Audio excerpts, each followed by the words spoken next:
নমস্কার, শুভ সন্ধ্যা। শুভ সন্ধ্যা তো বল। শুভ সন্ধ্যা সবাইকে।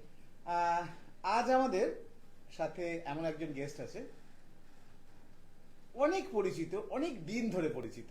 কিভাবে পরিচিত সেটা ওই বলবে।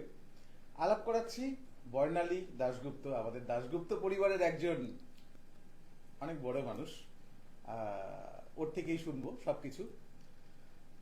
বর্ণালী। নমস্কার, আমি বর্ণালী দাশগুপ্ত, নিবাস হাতিবাগান। বর্তমানে আমি একজন প্রডিউসারের পার্সোনাল অ্যাসিস্ট্যান্ট হিসেবে রয়েছি। আমিষা গ্রুপ অফ এন্টারপ্রাইজ আমাদের কোম্পানির নাম, এবং কর্ণধার শ্রীমতী সুপর্ণা রক্ষিত চৌধুরী এবং অমিত কুমার চৌধুরী। আর তার সাথে সাথে আমি আমার অ্যাঙ্কারিং জীবন মানে সঞ্চালনা, আমার ভয়েস ওভার এবং আমার ছবি আঁকা এবং শুট, লেখালেখি সবটাই কন্টিনিউ করার চেষ্টা করছি, কারণ এই রসদগুলো ছাড়া আবার আমি জীবনের অক্সিজেনটা একেবারে পাই না। তো এইটুকুই। যাই হোক, ওর অনেক কিছুই ওর গুণ প্রচুর আছে। অ্যাসিস্ট্যান্ট ডিরেক্টর হিসেবে কাজ করতাম।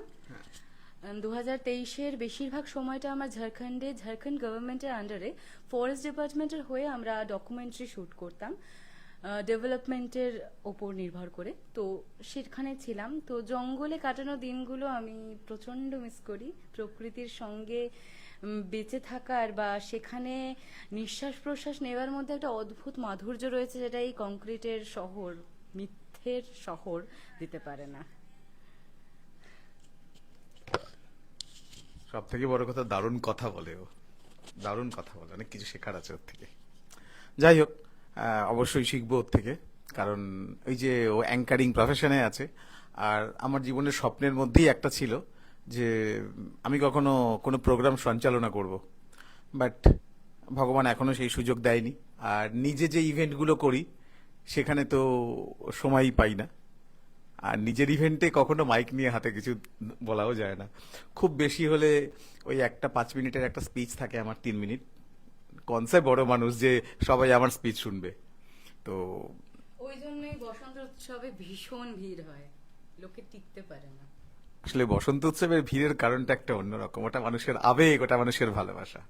যাই হোক, প্রথম একটা নেগেটিভ প্রশ্ন দিয়ে শুরু করছি। সেটা হলো, এই যে বসন্ত উৎসবের কথা বললি, এই জায়গাটা আমি খুব স্পর্শকাতর। আজ পর্যন্ত তুই কখনো বসন্ত উৎসবে যাসনি, সেই ব্যাপারটা কেন? আমার জীবনে একদম রং নেই গাইস। মানে আমার নাম বর্ণালী হলো, স্পেকট্রাম মানে রামধনু হলো।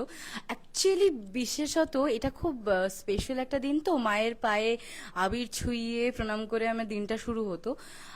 যদিও মা থাকাকালীনই বসন্ত উৎসবের আয়োজন শুরু করে দিয়েছিল জেডিদা, কিন্তু তবু এত ভিড়ভাট্টার মধ্যে কোথায় যেন নিজেকে একটু ফ্যাকাশে মনে হয়। আর ঠিক আছে, মাঠে তো রং উঠছেই, রামধনুর না হয় পরেই, যখন খুব ধূসর হয়ে যাবে তখনই উঠলাম বৃষ্টির পরে। আচ্ছা ঠিক আছে, এত অভিযোগ আমি নিতে পারছি না। 2026 তো পেরিয়ে গেল বসন্ত। 2027-এর বসন্ত উৎসবে যদি আমি ততক্ষণও এতটাই স্বতঃস্ফূর্ত থাকি, আমি অবশ্যই আসবো। অবশ্যই। যদি যদি যদি আমাকে অ্যাঙ্কার হিসেবে ডাকে, তাহলে মানে একটু সাইড হিসেবে একটু বকবো আর কি। না, অ্যাঙ্কার হিসেবে ডাকলে আবার একটা সমস্যা আছে তোর। অ্যাঙ্কার হিসেবে ডাকলে তুই বাকি কাজগুলো করতে পারবি না, কারণ ওর ফটো ফেস মারাত্মক। ওর ফটো ফেসের জন্য মানে এটা আমি ওকে একটা ভবিষ্যৎবাণী করছি। ভগবান যদি সব ঠিকঠাক রাখেন, তুই এমন কারুর হাতে গিয়ে পড়বি যে তুই ইন্টারন্যাশনাল মডেল হয়ে যাবি। কারণ ওর মধ্যে একটা অদ্ভুত ব্যাপার আছে। কালকে আমি রুমা ম্যামকে বলছিলাম যে ওকে আমরা একটা 2020 সালে একটা লুকস দিয়েছিলাম, সিঁড়ি দিয়ে উঠে একটা ছবি ছিল, খেয়াল করেছিস কিনা জানি না। ওই লুকসটা ওকে ওই রকম একটা নতুন লুকস করবে। না না না, মানে একটা সুন্দরী মেয়েকে একটা ট্রাইবাল সাজানো হয়েছিল, ট্রাইবাল গার্ল সাজানো হয়েছিল, দেওয়ালে ছবিটা রয়েছে সেইটা। তো এটা আমার খুব ইচ্ছা যে তোকে রুমা ম্যাম করুক। রুমা ম্যামকে বললাম যে একটু সময় সুযোগ বার করো, ওকে আমরা একটা লুকস দেব। যাই হোক, কাজ তো চলতেই থাকবে। আর সামনের বছর বসন্ত উৎসবের ভগবান যদি সব ঠিকঠাক দেন, তাহলে তোর যতক্ষণ স্টেজে থাকতে ইচ্ছা করবে, তুই ততক্ষণ তোর জন্য স্টেজ খোলা থাকবে। কারণ কারণ না, আমি শুধু তো চাইবো না তুই স্টেজেই শুধু কাজ করিস। কেন বলতো, তুই মাঠে যখন ঢুকবি, ফটোগ্রাফার তো তোকে দিয়ে টানাটানি করবে, তখন তো স্টেজে মন থাকবে না, হ্যাঁ এটা করতে পারিস, দুদিনের মধ্যে একদিন তুই ফুল টাইম দিতে পারিস, বাট ওটাও একটা বোরিং সাবজেক্ট, কারণ তোর মাঠে তোর মন ঘুরবে আর তুই ওখানে বসে থাকতে পারবি না। অ্যাঙ্কারের কাজটা কি, প্রোগ্রামের মধ্যিখানে গিয়ে স্টেজ সামলানো, তখন তো বোর লাগবে। আমি কম বয়সী সিস্টেমগুলো একটু বুঝি। যাই হোক, এবার বলি, এখনো অবধি ফ্যাশন ইন্ডাস্ট্রি রিলেটেড কি কি কাজ করেছিস, কার কার সাথে কাজ করেছিস, বেস্ট মেকআপ আর্টিস্ট কার সাথে কাজ করেছিস, বেস্ট মডেল কার সঙ্গে তুই কাজ করেছিস, বেস্ট ফটোগ্রাফার কাজ করেছিস কার সঙ্গে, সেই ব্যাপারে। কারণ দেখ, এটা একটা পজিটিভ লাইভ। আমার এই লাইভে আমি শুধুমাত্র পজিটিভিটি নিয়ে আলোচনাটা সবসময় করার চেষ্টা করি, বাট নেগেটিভের জন্য তোর একটা জায়গা থাকবে ছোট্ট, সেটা তো অবশ্যই বলবি। Hi Ruma ma'am. বল। কাজ তো বহু বছর ধরেই শুরু করেছি টুকটাক, মানে আমার বাকি সমস্ত কাজের সঙ্গে এই শুটিংটা, এবং যেহেতু আমি অ্যাসিস্টও করতাম, তো মডেল কোঅর্ডিনেটরের কাজ, সমস্ত রকমের কাজের সঙ্গে আমি ইনক্লুডেড থাকতাম সবসময়। তার মধ্যে আমি প্রথমেই যার নাম নিতে চাই, আমার মেকআপ এত সুন্দরভাবে যিনি আমাকে রেডি করিয়ে সাজিয়ে গুছিয়ে যত্ন নিয়ে ভালোবাসা দিয়ে এখানে পাঠিয়েছেন, তার নাম পারমিতা মজুমদার নস্কর। পারমিতা দি অসাধারণ একজন গুণী শিল্পী, একজন মেকআপ আর্টিস্ট। ওর নাম না নিলে আমার খুব বড় ধৃষ্টতা হয়ে যায়। তো আর সব থেকে বড় বিষয়, আমরা কাজ করতে তো যাই, সবাই ম্যাক্সিমাম তো প্রফেশনালি কাজটা করে, কিন্তু এত আন্তরিকতা নিয়ে যেখানে আমরা কাজটা পাবো। আর পারমিতা দি আমার কবিতার খুব মুগ্ধ আর কি। আজ আমরা ওর কবিতাও শুনবো। তো ওই জন্যই হয়তো আমাকে একটু বেশি ভালোবাসা দিয়ে সাজায়। আমি এর আগেও পারমিতাদির সাথে অনেক কাজ করেছি, আর আশা করি পারমিতাদিকে আমি ভবিষ্যতে আরো অনেক কাজ করতে দেখতে পাবো, এবং এটা আমি চাই যেন ও আসলে একজন চাকরি করতো, বেশ মোটা মাইনের একটা মোবাইল কোম্পানিতে চাকরি করতো, তারপরে বিয়ে হয়, মেয়েকে বড় করে, একটা ইংলিশ মিডিয়ামে পড়ছে মেয়ে। তারপরে যেটা হয়, আমরা আস্তে আস্তে নিজেদের প্যাশনটাকে বা নিজেদের যে একটা আলাদা জীবন রয়েছে সেটাকে কোথাও গিয়ে ফ্যাকাশে করে ফেলি বা ভুলে যাই অন্যদের দিকে ফোকাস করতে গিয়ে। কিন্তু জীবনের একটা টাইম আসে যখন আমরা রিয়েলাইজ করি যে যাদের জন্য করলাম চুরি তারাই বলল চোর। তো যাই হোক, তো পারমিতা দি আবার নতুন করে নিজের স্টার্ট আপটা শুরু করছে, বিভিন্ন নতুন নতুন প্রোডাক্ট কিনছে, নতুন নতুন বা বড়সড় মানুষদের কাছে গিয়ে ট্রেনিং নিচ্ছে, এবং একটা বয়সের পরেও ওনার শেখার একটা আদম্য ইচ্ছা শক্তি সেটা কিন্তু এখনো জিইয়ে রয়েছে। তো আমি চাইবো এই লাইভের মাধ্যমে পারমিতাদের একটু প্রমোট করতে। আর তাছাড়া অনেক অনেক আমি কি পারমিতা ম্যামকে চিনি? উনি তোমাকে চেনেন, আমি আলাপ করাবো এক সময় না হয়।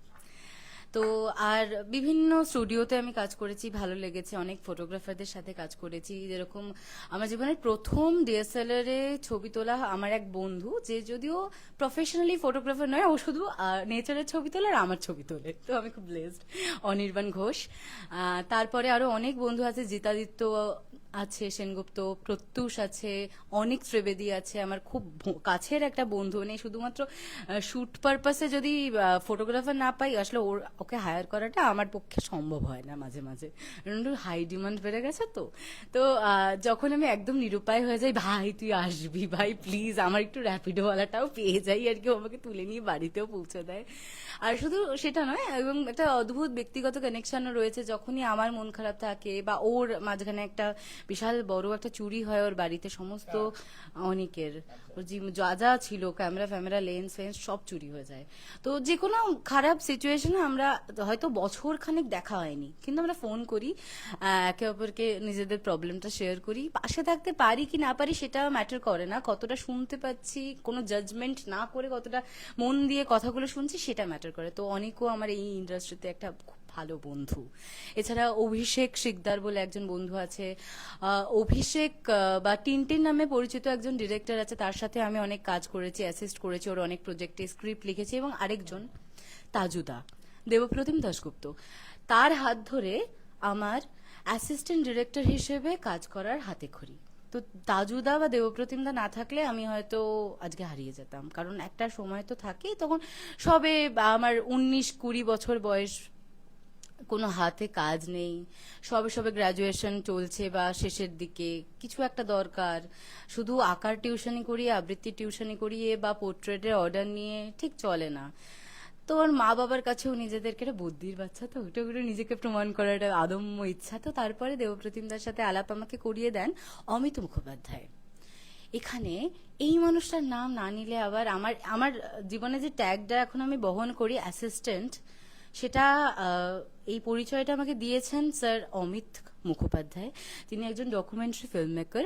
ওনার হাত ধরেই আমি ঝাড়খণ্ডে 2023 সালে ডকুমেন্টারি প্রজেক্টে প্রথম অ্যাসিস্ট্যান্ট ডিরেক্টর হিসেবে কাজ করি। তার আগে পর্যন্ত আমি থিয়েটার করেছি, ক্যামেরার সামনে কাজ করেছি, শর্ট ফিল্ম করেছি, কিন্তু ক্যামেরার পেছনে যে একটা অদ্ভুত সুন্দর জগৎ রয়েছে সেই সম্পর্কে আমার কোনো জ্ঞান ছিল না। তো সেই বিষয়ে আমাকে বোধগম্য করান স্যার, এবং তার সুপুত্র অরণ্য মুখোপাধ্যায়কেও আমি অ্যাসিস্ট করেছি ঝাড়খণ্ডের বিভিন্ন জায়গায়। আমরা মহুয়াডারে, তেনুঘাট, বোকারো, রাঁচি, বিভিন্ন জায়গায় থেকে থেকে সরকারের বিভিন্ন ফেসিলিটি পেয়ে আমরা কাজ করেছি, এবং ওই দিনগুলো আমার কাছে জীবনের সেরা দিনগুলোর মধ্যে এক অন্যরকম একটা কিছু। মানে আমাদের বদ্যিদের মধ্যে একটা ব্যাপার আছে, আমি ছোটবেলা থেকে শুনে এসেছি, এখন তো সেটা পদে পদে প্রমাণ পাচ্ছি, যে বদ্যিরা হচ্ছে শুধুমাত্র কেরিয়ার, মানে কেরিয়ারিস্টিক, শুধু কেরিয়ার বোঝে, কাজ বোঝে। আর আমি নিজে বদ্যি হয়ে বলছি, যে কোনো ফিল্ডের মাথাতে কিন্তু বদ্যিরাই বসে থাকে। আর বদ্যিদের মধ্যে সব থেকে বড় যেটা পাওয়া যায় কোয়ালিটি, বদ্যিদের মধ্যে যেটা ভালো পাওয়া যায় মানুষকে উপকার করার মতন মানসিকতা, নিজের কাছে যেটুকু আছে সেটুকু বিলিয়ে দেওয়া, শেষ বিন্দু অবধি বিলিয়ে দেওয়া। আর আমরা সব থেকে বড় যেটা বেলাই সেটা হলো আমাদের মধ্যে যেটা আছে, আমাদের কাছে যেটুকু আছে, আর আমাদের কাছে সব থেকে বেশি ভগবান একটা জিনিস দিয়েছেন, সেটা হলো শিক্ষা।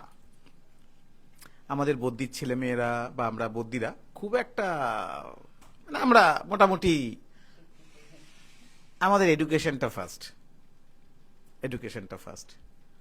তো আর একটা প্রমাণ কেউ একটা লিখেছে, কে লিখেছে, কল্যাণ গুপ্ত লিখেছে, দুই বদ্যি একসাথে, সাউন্ড খুব লো, সাউন্ড এখন ঠিক হয়ে গেছে, বর্ণালীর একই অঙ্গে অনেক রূপ।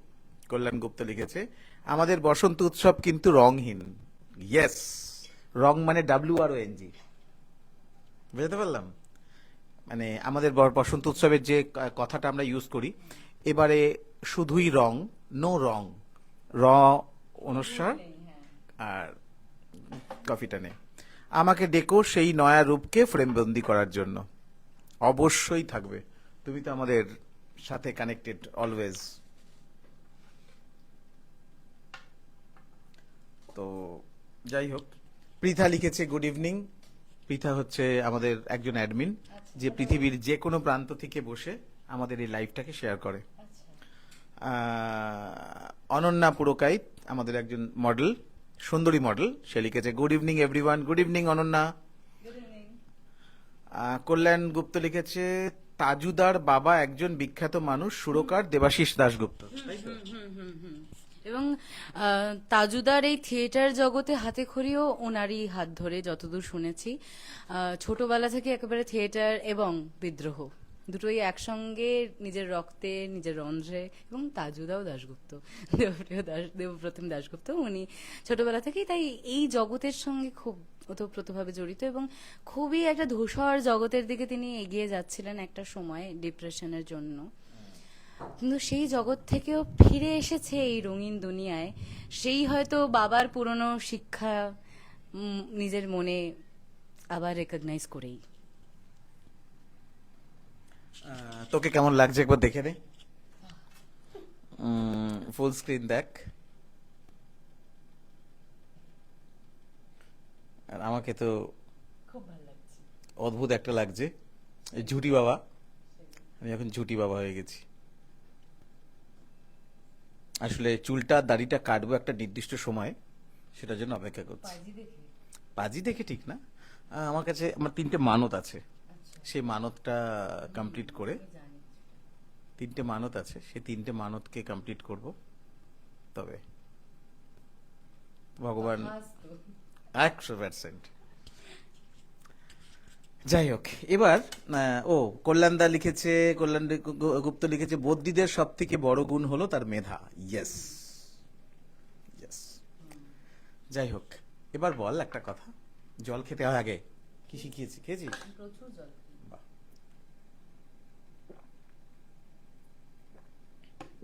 আচ্ছা, একটা কথা বল, হ্যাঁ, সব থেকে বেশি এখনো অবধি যা কাজ করেছিস সব কাজের মধ্যে সব থেকে বেশি কাকে তোর ভালো লেগেছে, বা কার কাজের কোয়ালিটি তো সব থেকে বেশি ভালো লেগেছে? একদম প্রথমেই ফটোগ্রাফার হিসেবে একজনের নাম বলেছিলাম, যে যদিও এই ইন্ডাস্ট্রি আমার খুব ইচ্ছা ছিল ফটোগ্রাফার হিসেবে নিজেকে দাঁড় করা। অনেক কোর্স করেছে, অনেক কাজ করেছে, কিন্তু যা হয় মধ্যবিত্ত সংসারের নিয়মে আবার তথাকথিত মানে 5টা 6টা চাকরিতেই সে ঢুকে গেছে।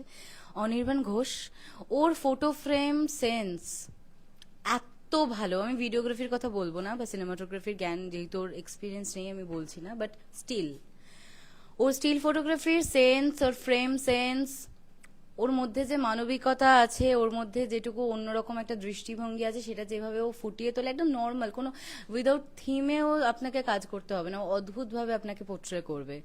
তো আমি চাই অনির্বাণ নিজের চাকরির সাথে সাথে একটুখানি এই ইন্ডাস্ট্রির সাথে ওতপ্রোতভাবে জড়িত থাকুক। তো আমার অনির্বাণের কাজ খুব ভালো লাগে, খুব ভালো লাগে। এছাড়া এখন আমি অভিষেক শিকদার বলে একজনের সাথে কাজ করছি, আমরা কোলাবোরেশন শুরু করেছি ইতিমধ্যেই ইউটিউবে। আমরা একসাথে কবিতার ভিডিও করি এবং কিছু সার্কাস্টিক ভিডিও করার প্ল্যানস রয়েছে আমাদের একসঙ্গে।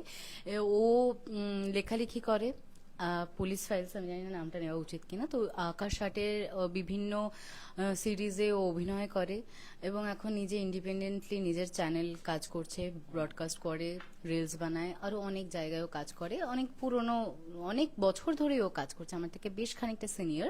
তো অভিষেকের কাজও আমার খুব ভালো লাগে। এখনো পর্যন্ত এটুকুই। মানে এটাই এখন অবধি তোর বেস্ট? যারা মানে খুব একটা ওই লাইমলাইটটা পায়নি, তাও অভিষেক পেয়েছে, রাস্তায় বেরোলে মানুষজন ওকে চিনতে পারে, কিন্তু অনির্বাণ একেবারেই পায়নি এবং ওর গাইডেন্স নেই নেওয়ার মতন। মানে হয় না কোথাও গিয়ে একটু মানুষ একটু ঝিমিয়ে পড়ে যে ধুর অনেক তো প্যাশন নিয়ে এগোলাম, কি হলো লাইফে আলটিমেটলি, সেই যোগাযোগটাও তৈরি হয়নি। মাঝখানে আমার সাথে অনেকটা ডিটাচ ছিল, আমি আমার জগতে ব্যস্ত ছিলাম, ওর নতুন চাকরি নিয়ে একটু ফ্রাস্ট্রেটেড ছিল। তো আমি চাই যে যে যার মধ্যে গুণটা আছে কিন্তু অতটাও সে, অনেকেই তো আছে যারা টাকা দিয়ে নিজের পেজটাকে প্রমোট করছে, হাজার হাজার ফলোয়ার্স পেয়ে গেছে, তো এরকম তো প্রচুর আছে। তো এর মধ্যেও তো কিছু মানুষ থাকে আমাদের আশেপাশে যারা অনেক গুণ নিয়ে থাকে কিন্তু ঠিক গুণটাকে প্রচার করতে পারে না। তো যাক, আমি অনির্বাণ ভাইয়ের কথা বললি তাই তো, এটা অনির্বাণের কথা বললি তো? ভাই অনির্বাণ, আমার তোমার সাথে আলাপ নেই, জানি না আমাকে তুমি চেনো কিনা, না চেনারই কথা, এত বড় কাজও করিনি এখন অবধি, সবাই চিনবে। বাট আমি তোমাকে কথা দিতে পারি যে তুমি যদি আমার সাথে একটু যোগাযোগ রাখো, আমি তোমাকে দুটো জিনিস দিতে পারবো। তোমার মধ্যে একটা পজিটিভ কাজ করার এনার্জি তৈরি করে দিতে পারবো, আর সেকেন্ড হচ্ছে লাইমলাইট।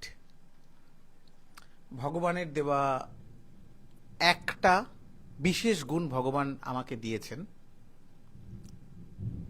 আমি কারোর সাথে যদি 5 মিনিটও কথা বলি, সে ভগবানের আশীর্বাদে লাইমলাইটে চলে আসে। কারণ আমি প্রচারটা এমনভাবে করি, তো আমাকে রিসেন্ট মানে গতকালকের কথা বলছি, কোনো এক রাজনৈতিক দল আমাকে 2017 সালে আমাকে নিতে চেয়েছিল তাদের মুখপাত্র হিসাবে।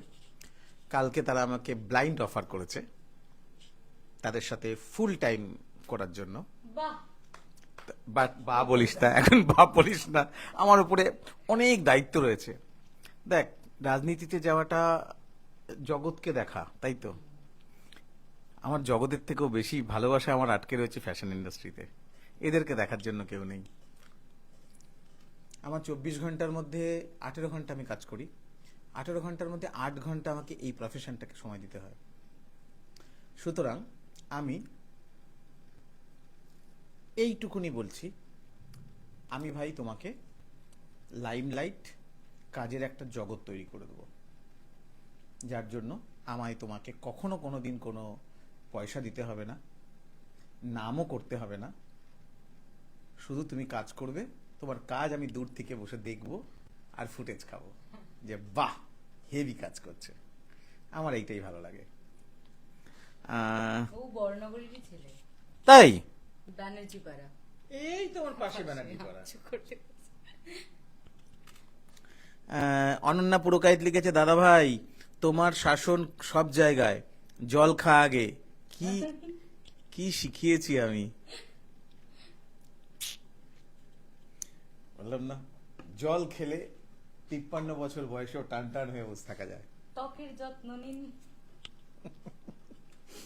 যাই হোক, এবার এমন কোনো অজানা কথা বা এমন কোনো কথা যেটা তুই কখনো পাবলিকলি হয়তো বলার সাহস করিসনি, বা তোর কোনো ইচ্ছা কখনোই পাবলিকলি কখনো কোথাও এই কথাগুলো বললে আমার মন হালকা হবে, আছে কিছু এমন সিক্রেট বা এমন কিছু বলার ইচ্ছা? ইন্ডাস্ট্রি নিয়ে যেটা খুশি অনেক কিছু বলার আছে অ্যাকচুয়ালি। বল। আজকে তোর দিন, আজকে আমার দিন। আমি কফিটা ঠান্ডা করিস না। না না না, সবার আগে যে কথাটা না বললেই নয়, আই থিঙ্ক সবাই রিলেট করতে পারবে। জীবনে না একটা মানুষ ছাড়া অন্য কোনো মানুষকে খুব বেশি সম্মান, খুব বেশি যত্ন, খুব বেশি অ্যাটেনশন দিও না, একজনকেই দিও। কারণ ভগবান তো আর নিজের রূপে আসতে পারেন না, তিনি একজনকে পাঠান তোমার জন্মের সময় থেকে, তিনি হচ্ছেন মা। আমরা আজকে যেটুকু সেটুকু ওই একটাই, বা কিছুটা অবশ্যই আমাদের বাবাও, কিন্তু ওই মায়ের ভূমিকাটা কোথাও গিয়ে বাবাও কিন্তু পূরণ করতে পারে না।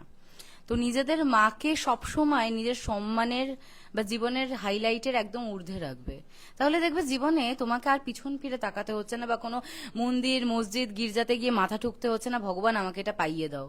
তুমি যে মানুষটার গর্ভের জন্ম নিয়েছো সেই মানুষটার কাছে দুবেলা দুদণ্ড বসো, তার মাথায় একটু হাত বুলিয়ে দাও, জল তেষ্টা পেলে একটু জলটা আগিয়ে দাও। তোমাকে লাখ লাখ টাকা রোজগার করে তাকে মানে ব্র্যান্ডেড জামা কাপড় সোনা দানা কিচ্ছু দিতে হবে না, বরং তুমি যদি তার পেছনে টাকা খরচা করো, সে উল্টে তোমার কানটা এসে মুলে দেবে যে কে বলেছে তোকে এত পাকামি করতে। শুধু তার পাশে বসো, তার কথাগুলো একটু শোনার বা বোঝার চেষ্টা করো, ভালোবাসো। মায়ের মতন করে কেউ কোনোদিনও বোঝেনি, বুঝবে না। আমি থাকাকালীন অনেকটাই প্রায়োরিটি দিয়েছি, আর এখন যে নেই, আমি 2 বছর 3 মাস মতো হয়ে গেল আই লস্ট মাই মা, বাট স্টিল আমি আমার জীবনের একদম প্রায়োরিটি লিস্টে ওই একটা মানুষকেই রাখি, এবং জীবনের শেষ নিঃশ্বাস পর্যন্ত ওই একটা মানুষকেই রাখবো, এবং এটাও বলবো যে মা আমি আজকে যা কিছু সবই তোমার জন্য। আর এই একটা লাইন, এটা আমার লেখা কবিতার প্রথম কবিতা মা, তার কবিতার লাইন ছিল। আর এই একটা লাইনই না আমাকে যে কোনো, অনেক সময় তো হয় যে হাতে কাজ নেই, কিন্তু অঢেল কুপ্রস্তাব রয়েছে। মাঝে মাঝে তো আমরাও তো মানুষ, আমাদের মধ্যেও তো একটা শত্রু বা একটা ভিলেন সত্তা রয়েছে, সে তো মাঝে মাঝে বলে কি রে ওই কাজটা করলে তো আজকে প্রচুর টাকা হতো, প্রচুর টাকা হতো ভাই, কে তুই আজকে এই বাড়িতে আছিস, এটা 1 কোটি টাকার ফ্ল্যাট এক্ষুনি বুক করে নিতে পারতি। কিন্তু ওই যে মা, আমার গায়ে তার রক্ত বইছে, আমার শরীরে আমার জীবনে তার শিক্ষা বইছে। তুমি যদি নিজেকে নিচে নামাও, নিজেকে কাদার মধ্যে ঢেলে দাও, তাহলে তো সেই মানুষটার গায়ে সবার আগে কাদাটা ছিটবে, তাই না? তো যে কোনো ভুল ডিসিশন নেওয়ার আগে একবার আয়নার সামনের মানুষটাকে তুমি খুব একটা কদর করতে পারো না সবসময়, আমরা তো মানুষ, নিজেকে ভালোবাসতে পারি না, তো ওই মানুষটাকে, ওই মাকে একবার মনে করো, তারপরে দেখবে তোমার জীবনে ন্যায় অন্যায় ঠিক বেঠিক বোঝানোর জন্য তোমার আর কোনো আদার্স পার্সনের প্রয়োজন পড়বে না। আর খারাপ খারাপ ঘটনা বলতে, মা ছাড়া পৃথিবীটা কতটা মমতাহীন সেটা আমার রক্তের সম্পর্কের মানুষরাই আমাকে বুঝিয়ে দিয়েছে। আর ইন্ডাস্ট্রিতে সত্যি কথা বলতে আমি খুব লাকি যে ইন্ডাস্ট্রি নিয়ে তো অনেকের অনেক রকম মতামত রয়েছে, এবং আমিও যখন প্রথম থিয়েটার শুরু করি, যদিও আমার ঠাকুরদা সুনীলকান্ত দাশগুপ্ত, উনি একজন থিয়েটার প্র্যাকটিশিয়ানার ছিলেন, উনি উত্তম কুমারের সাথে সিনেমাও করেছেন এবং ছবি আঁকতেন এবং পার্ক ইনস্টিটিউশন স্কুলে পড়াতেন উনি, এবং আমার ঠাকুমা একজন স্টেনোগ্রাফার ছিলেন, উনি সেই সময় দাঁড়িয়ে একজন লয়ারের স্টেনো করতেন। মাও চাকরি করতো, বাবার ব্যবসা, বাবা আমার ওয়াটার পোলো খেলতো এক সময়, তারপর হাঁটুতে জল জমায় ওটা ছেড়ে দেয়। তো ইন্ডাস্ট্রিতে খুব একটা খারাপ কিছু আমাকে ফেস করতে হয়নি যতটা লোকে বলে বা ভয় পায়। কিন্তু অনেক বছর আগে, মোস্ট প্রবাবলি 2022, আমি স্টুডিও বা তার ওনারের নাম নেব না, আমি বেহালার দিকে একটি স্টুডিওতে কাজ করতে যাই এবং সেখানে আমার সেই ওনারের সঙ্গে এবং তার একটি সাক্ষাৎ ছিল, তার সাথে আলাপ হয়। তারা আমার নাম্বার চায় এবং বলে যে আমাদের তো পরপর অনেক শুটস চলে এবং তোমার মতন ডাস্কি বিউটি তো খুব কম পাওয়া যায়। আর তখন আমি বাচ্চা, সবে সবে কাজ শুরু করেছি, মানে লিটারালি ওটা আমার সেকেন্ড ব্রাইডাল শুট ছিল, তো খুবই নিউ কামার, আমি অত বুঝতাম না। তো আমি আমার নাম্বারটা জাস্ট শেয়ার করেছিলাম এবং তার পরের সপ্তাহতেই তারা আমাকে ডাকে যে আজকে একটু পার্টি হবে আর আপকামিং যে প্রজেক্টটা আমরা করব সেটা নিয়ে আলোচনা হবে, একজন মেকআপ আর্টিস্ট, একজন অর্গানাইজারও থাকবে। তো একজন মেকআপ আর্টিস্ট মহিলা ছিলেন, তিনিও মেবি সেই ক্যাটাগরিরই। যদিও আমাকে তিনি একটা ভুল শুধরে দিয়েছিলেন, আমি বলেছিলাম যে এই লাইনে আমি সবে এসেছি, উনি আমাকে শুধরে দিয়ে বলেছেন প্রফেশনে। আমি বুঝতে পেরেছি যে তিনি তার প্রফেশনাল লাইফটাকে কি সুন্দরভাবে ব্যালেন্স করেন, এখন আমি বুঝি সেটা। তো সেখানে দাঁড়িয়ে আমার সাথে কিছু জোর জবরদস্তি করার চেষ্টা করা হয়, কিন্তু সেদিনকে আমি জাস্ট খুবই, এটা সমস্ত মেয়েরা শিখে রাখো, খুবই বুদ্ধিমত্তার সাথে বলেছিলাম আজকে না আমার মুড নেই, খুব ক্লান্ত লাগছে, প্লিজ বাড়ি যাই, আমি আরেকদিন ফ্রেশ মাইন্ডে আসবো তোমার কাছে। কারণ ওই মুহূর্তে দাঁড়িয়ে আমার ঝামেলা করার মতন আমি তো পারবো না দুটো লম্বা চওড়া ছেলের সাথে মারপিট করতে, আমাকে এক ধাক্কা মারবে আমি ছুটকে পড়ে যাবো। তো আমার সেই মুহূর্তে দাঁড়িয়ে এই স্মার্ট প্লেটা এই মাথায় এসেছিল। অ্যান্ড তারপরে তারা নিজেরাই বোধহয় ভয় পেয়ে যায়, কারণ তারপরেও আমার কিছু ভালো কানেকশন তৈরি হয়ে যায় কাজের জগতেই, এবং তারা তারপর থেকে আর আমার সাথে কাজ করে না বা যোগাযোগ করার চেষ্টা করে না। এবং এখন আমি একটু আগেই জয়ন্তদার থেকে খবর পেলাম যে ধুলিস্যাৎ হয়ে গেছে। কারণ তুমি যখন উড়বে না, যখন তুমি উড়বে তখন তোমাকে ওড়ার সময়, দৌড়ানোর সময় ম্যারাথন খেলার জন্য তোমাকে নামতে হবে।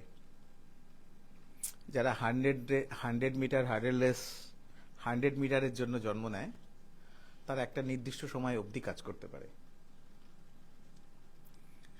জানি না, চেষ্টা তো করি সব সময় সবাইকে ভালো কিছু জ্ঞান দেওয়ার, কিন্তু জ্ঞান তো নিতেও হবে, জ্ঞান নেওয়ার জন্যও তো পজিটিভিটি থাকতে হবে। ভালো বাবা মায়ের সবসময় ভালো সন্তান হয় না, কিন্তু আমি আবার এই একটা ব্যাপারে খুব আশাবাদী, আমি পৃথিবীর সব থেকে খারাপ লোকটাকেও চেষ্টা করি ভালো করার। যে আমার পরম শত্রু, আমি তাকেও আশাবাদী যে সে একদিন ভালো হবে। লকডাউনের সময় একটা গান হয়েছিল মনে আছে, সমস্ত সেলিব্রিটিরা, আবার পৃথিবী একদিন সবকিছু ঠিক হবে, সমস্ত সেলিব্রিটিরা এক লাইন করে গান গাইছিল মনে আছে, আবার সব ঠিক হবে। তো ওই গানটা আমার মাথার মধ্যে খুব ঘোরে, যে আমার মন বলে একটা সময় সব কিছু ভালো হবে, একটা সময় সব কিছু ভালো হবে, ভালো হতে বাধ্য। তো যখন তুই আমাকে স্টুডিওর ঘটনাটা বললি, তখন তুই আমাকে বলার আগে একটু বালিশটা তুলে না খুলে, তখন আমি তোকে স্টুডিওটা নাম জিজ্ঞেস করতে করতেই আমি তোকে হয়তো বলে ফেলেছিলাম, এবং কি কি ঘটনা ঘটে সেটাও আমি হয়তো বলে ফেলেছিলাম, তোর সাথে ম্যাচ করে গেছে। তার মানে আমার কাছে অন্ততপক্ষে 10টা কমপ্লেন আছে। তো আমি তাকে চেষ্টা করেছিলাম তার কমপ্লেনটাকে সার্ভ করে দেওয়ার, তাকে বোঝানোর, কিন্তু আলটিমেটলি সৎসঙ্গে স্বর্গবাস। তো একটা সময় হারিয়ে গেল, কারণ বস কম্পিটিশনের যুগ। আর যদি কেউ ভাবে যে আমি এটা করব কেউ জানতে পারবে না, এটা পৃথিবীর সব থেকে বড় বোকামো। কারণ আমরা কেউ পেটে কিন্তু বেশিক্ষণ কথা রাখতে পারি না, তাই তো। অনন্যা পুরকাইত লিখেছে, শোটা খুব এনজয় করছি দাদা ভাই, বাইরে বৃষ্টি হচ্ছে, আমিও কফি খাচ্ছি আর শোটা দেখছি, খুব সুন্দর কথাগুলো বলছেন বর্ণালী, ভালো লাগলো। Thank you so much. প্রতাপদা লিখেছে, ও সরি সরি সরি, প্রতাপদার ইয়েটা পড়তে, হ্যাঁ প্রতাপদা লিখেছে, কোথাও দেখলাম একটা, ও প্রতাপদা লিখেছে দাশগুপ্তজ লাইভ, ইয়েস দাদা। কেমন আছে প্রতাপ দা? আমাকে তো তুমি চিনতে পারো না, রাস্তায় তো সেদিনকে প্রিয়া সিনেমা হলে দেখা হলো, তুমি চিনতেও পারলে না। আর ঠিক আছে, আমরা কখনো সেভাবে সামনাসামনি ইন্টারাক্ট করিনি, অ্যাকচুয়ালি জাস্ট ফেসবুক ফ্রেন্ড, আর নন্দন চত্বরে একটু দেখা হয়েছিল।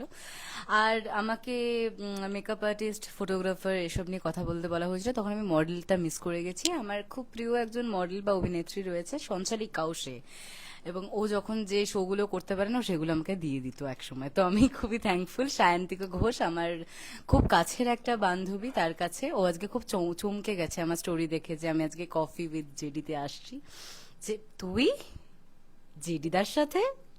আই ওয়াজ লাইক হ্যাঁ, কি আর করা যাবে, গডস প্ল্যান। তো শান্তিকা খুব ভালো সঞ্চালিকা হিসেবে, ও সবচেয়ে ভালো অদ্ভুত সুন্দর সংস্কৃত শ্লোক বলতে পারে। নিবেদিতা স্টুডেন্ট, তারপরে শ্রী শিক্ষায়তন ওর ব্যাকগ্রাউন্ড ছিল। আপাতত ও শান্তিনিকেতনে পড়াশোনা করছে। হোপফুলি ও অভিনয় জগতেই থাকবে আশা করি। ওকে না আমার মা নিজের হাতে ভাত খাইয়ে দিত, আমরা দুজন এক থালায় ভাত খেতাম। ওর মা আমাকে ওকে একসাথে শাড়ি পরিয়ে রেডি করিয়ে দিত। তো কোথাও গিয়ে বন্ধুত্বর থেকেও বেশি ও আমার কাছে আমার বোন। আমি একটা সময় বলতাম ওর বিষয়, এবং সাজবাতি বলে আমার একটা বন্ধু আছে, ও এখন আবুধাবিতে আছে, এই ইন্ডাস্ট্রির বাইরে, যদিও ও সিনেমাটোগ্রাফার হওয়ার ইচ্ছে নিয়েই কিন্তু চাকরি করতে গেছে। আর তাড়াতাড়ি ফের টাকা জমা এবং আবার সত্যজিৎ রায়ের ইনস্টিটিউশনে ভর্তি হ এবং সিনেমাটোগ্রাফার হয়ে তারপরেই মর। আমি কিন্তু দেখতে চাই তোকেও। তো সায়ন্তিকাকে এবং সাজবাতিকে আমি খুবই কাছের মানুষ বলে মনে করি।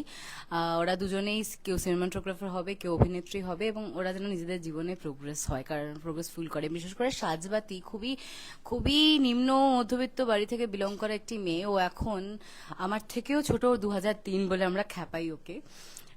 তো সাজবাতি এখন একটা ভিনদেশী শহরে একা একা স্ট্রাগল করছে, নিজের বাড়িতে টাকা পাঠায়। ওর ঠাকুর, ওর দিদা দাদু খুবই অসুস্থ, তাদের পুরো মাসের মেডিসিনের খরচাটা একটা একরত্তি 22-23 বছরের মেয়ে একা সামলায়। তাদের নিজের সন্তানও আছে, কিন্তু তারা অতটাও কোঅপারেটিভ নয়।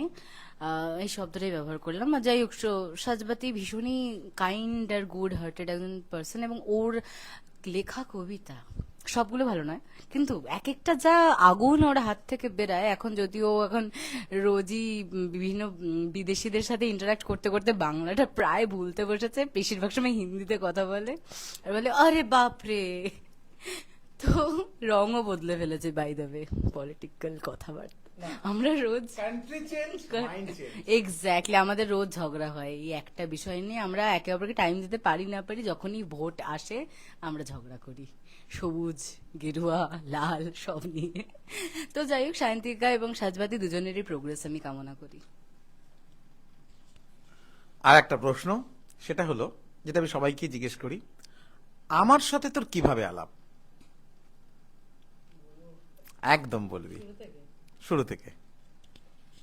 একটা লম্বা কাহিনীর জন্য দর্শকগণ আপনারা একদম বালিশ কম্বল নিয়ে বসে পড়ুন। সালটা 2017, আমার মাধ্যমিক, মানে আমি ক্লাস 10-এ পড়ি। সদ্য ক্লাস 9-এ আমি ফেসবুক খুলেছি। খুব একটা তো ব্যবহার করতে দিত না তখনকার দিনে বাবা মায়েরা ফোন। তো ওই পরীক্ষা টরীক্ষা শেষ হলে তবে একটু 1 ঘন্টার জন্য হয়তো রিচার্জ করাবো, একটা 19 টাকার প্যাক মারবো, তারপরে আমি একটু ফেসবুক করতে পারবো। তো তখন আশিস চক্রবর্তী বলে একটি সুদর্শন ছেলের প্রোফাইল থেকে আমাদের স্কুলের প্রচুর মেয়ের কাছে ফ্রেন্ড রিকোয়েস্ট আসে, এবং সেই ছেলেটি বা লোকটি বা যেই হোয়াট এভার হি ইজ, সে আমাদের প্রত্যেকের সাথে খুব সুন্দর একটা অভিনয় করে ভালোবাসার। আর তখন আমাদের সকলে, আমাদের ক্লাসের সমস্ত মেয়ের বয়সী ওরকম 14-15, ম্যাক্সিমাম 16। ওই বয়সে কতটুকু ম্যাচুরিটি থাকে, প্রথম প্রেম বা সদ্য কেউ আপনাকে প্রশংসা করছে, আপনার প্রত্যেকটা জিনিস নিখুঁতভাবে অবজার্ভ করছে, আপনার তো ভালো লাগবে, এই সংসার পাতার স্বপ্ন দেখাচ্ছে আপনাকে। তো ওরকমই একটা ক্যারেক্টার ছিল আশিস চক্রবর্তী। আমরা পরবর্তীকালে জানতে পারি যে সেটা একটা ফেক আইডি, এবং সে একইভাবে সবাইকেই বউ পাতিয়ে নিয়েছে। তো যাই হোক, তো ধোকা মানে আসল নকলটা জানার পরে তো আমরা এবং সেটা নিয়ে প্রচুর পুলিশ কেস হয় এবং আমাদের টিচার লেভেল পর্যন্ত ওই ছেলেটি মিথ্যে প্রচার করতে থাকে। আমাদের একজন টিচারকে তার নিজের দিদি হিসেবে সে সবার কাছে ইন্ট্রোডিউস করে, অথচ তার সাথে তার কোনো কানেকশনই নেই। অনেক পুলিশ কেস টেস হয়, অনেকে তো অনেক দূর এগিয়ে গেছিল, আমি তাও একটু বাড়ির ভয়েতে ভুলভাল ছবি টবি পাঠাইনি। যাই হোক, তো তারপর প্রায় 1.5 বছর পেরিয়ে গেছিল, আমি ক্লাস 11 কি 12-এ উঠবো এরকম সময় হঠাৎ করে ফেসবুকেই আমার জয়ন্ত দাশগুপ্ত মানে জেডিদার সাথে আলাপ হয়। ও বললো, আমাকে মেসেজ করে, জেডিদা রিপ্লাই দেয় যে আমি ছবি পাঠিয়েছিলাম, তখন ওই জেডিদা নতুন কোনো মুখ, অন্য নতুন একটা মুখ খুঁজছিল তার ফটোগ্রাফির জন্য বা কোনো প্রজেক্টের জন্য। তখন আমি খুবই মোটা ছিলাম, তাই বোধহয় পাত্তা দেয়নি। যাই হোক, তো তখন আমাকে বলে, আরে তুই বনি না? তো আমি খুব অবাক হই। এবার হ্যাঁ, যেটা আমি মিস করে গেছি, আশিস চক্রবর্তী নামে যে ফেক আইডিটা তোলা চালু ছিল, সেটা দেবজয় দাশগুপ্ত মানে আমাদের জেডিদার ছেলের ছবি দিয়ে ব্যবহার করা হয়েছিল। তো আমার মাথায় সারাক্ষণই ওই দেবজয়ের মুখটা এবং তার বাবা জয়ন্ত দাশগুপ্তর মুখটা ঘুরতো এবং আমি খালি ভাবতাম তারা আমাকে শত্রু হিসেবে ভাবে। তো এরকম একটা ছোটবেলায় এটা ভুলভাল স্বপ্ন দেখতাম। তো এরকম ভাবে হঠাৎ করে জেডিদা আমাকে বলে, তুই বনি না? দিয়ে আমি বললাম যে হ্যাঁ, সেইবারের ঘটনাগুলো কি হয়ে গেল আমি কিছুই বুঝতে পারলাম না। তখন আমাকে বলে যে ঠিক আছে, তুই একদিন দেখা কর, আমি তোকে সবটা বলছি কি হয়। তারপরে আমাকে বললো যে একটা বাংলাদেশি কোনো লোক এরকম ফেক আইডি খুলে নিজের দমিয়ে রাখা ইচ্ছা পূরণ করতো ওখানে। তারপর বিষয়টা আমার কাছে অনেকটা ক্লিয়ার হয় এবং এইভাবেই একটা ফেক আইডির সূত্রে একটা সুন্দর বন্ডিং, একটা দাশগুপ্তের সাথে দাশগুপ্তের আলাপের সূত্রপাত হয়। এটা একটা অনেক বড় হিস্ট্রি। সেটা হলো আমার ছেলে 2012 সাল থেকে এইটার শিকার। একটা বাংলাদেশি প্রোফাইল, তার নাম হচ্ছে আশিস চক্রবর্তী, যে দেবজয়ের নাম নিয়ে বা ছবি নিয়ে প্রোফাইল খুলে প্রচুর মেয়েদেরকেও ডিস্টার্ব করতো। ডিস্টার্ব না, তাদের সবাইকেই ও বউ বানাতো, বউ বলে কথা বলতো না। তো কেউ ওকে কখনো ভিডিও কলে দেখেনি, কেউ ওর সাথে কখনো কথা বলেনি, এবং শেষের দিকে মানে যত দিন গেছে কেউ না কেউ ওর সাথে কথা বলেছে, তো কেউ রেকর্ড করেছে। সেই রেকর্ডিং অন্য ফোন থেকে, সেই রেকর্ডিং আমি শুনে প্রথম আমার মাথায় এলো, এবার এই কমপ্লেনটার জন্য আমার দিনে একটা করে কল আসতো, আর ম্যাক্সিমাম কলটা আসতো হচ্ছে বেলঘুরিয়া বিরাটি এয়ারপোর্ট, ওই জায়গাটা থেকে।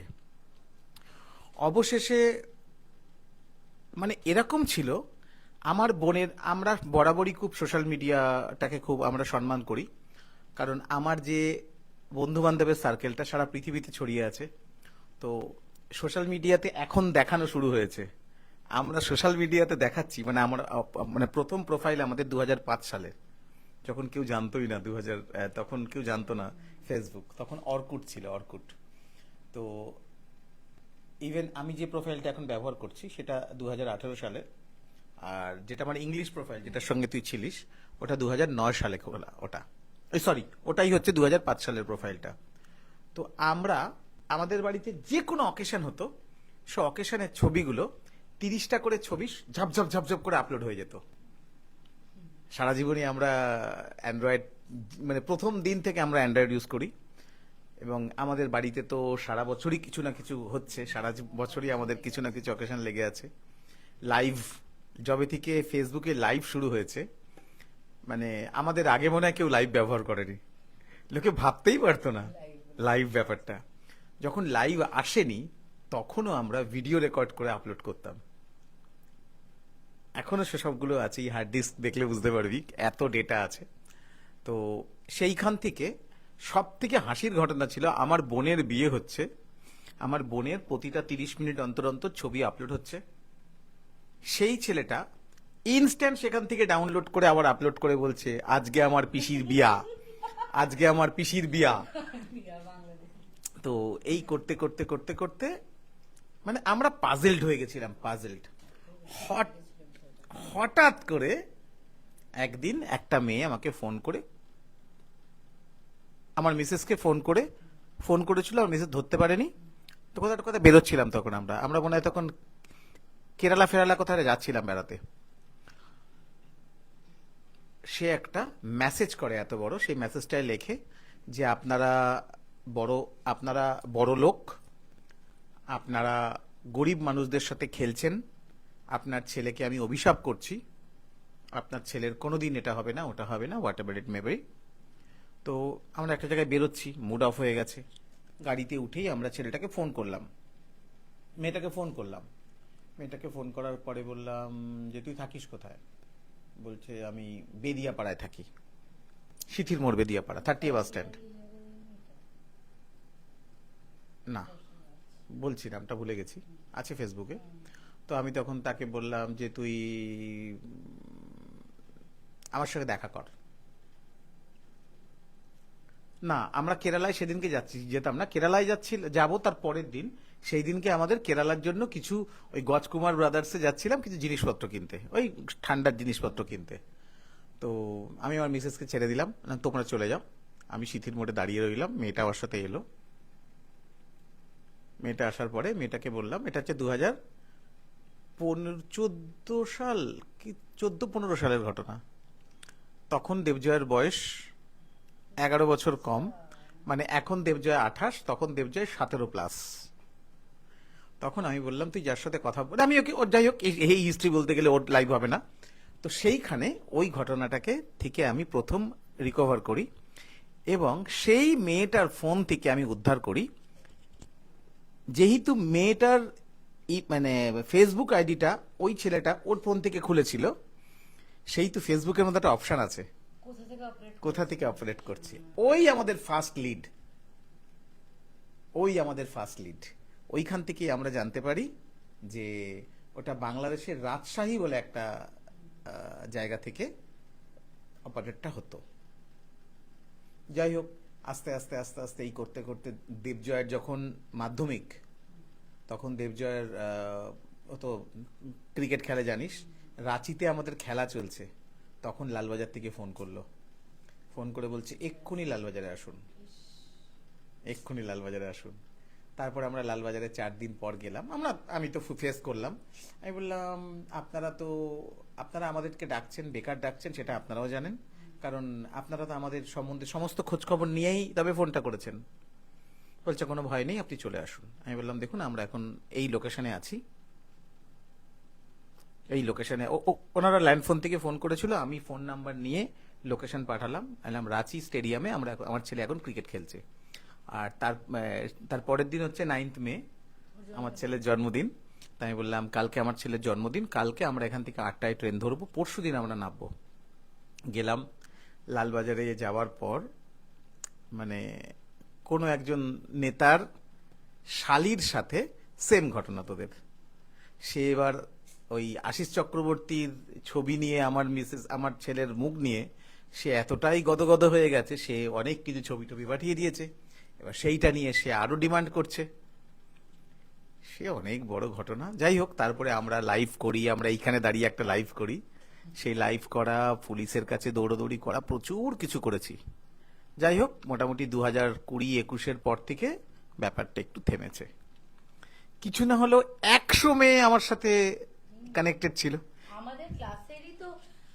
আমাদের ক্লাসেরই তো 85% মেয়ে প্রেমে হাউডুবু খাচ্ছিল। না, আমি বললাম একটু কম খাচ্ছিলাম। আমি খালি দিচ্ছি ভাই সবার বউ, আমি তাহলে কে, কত নম্বর।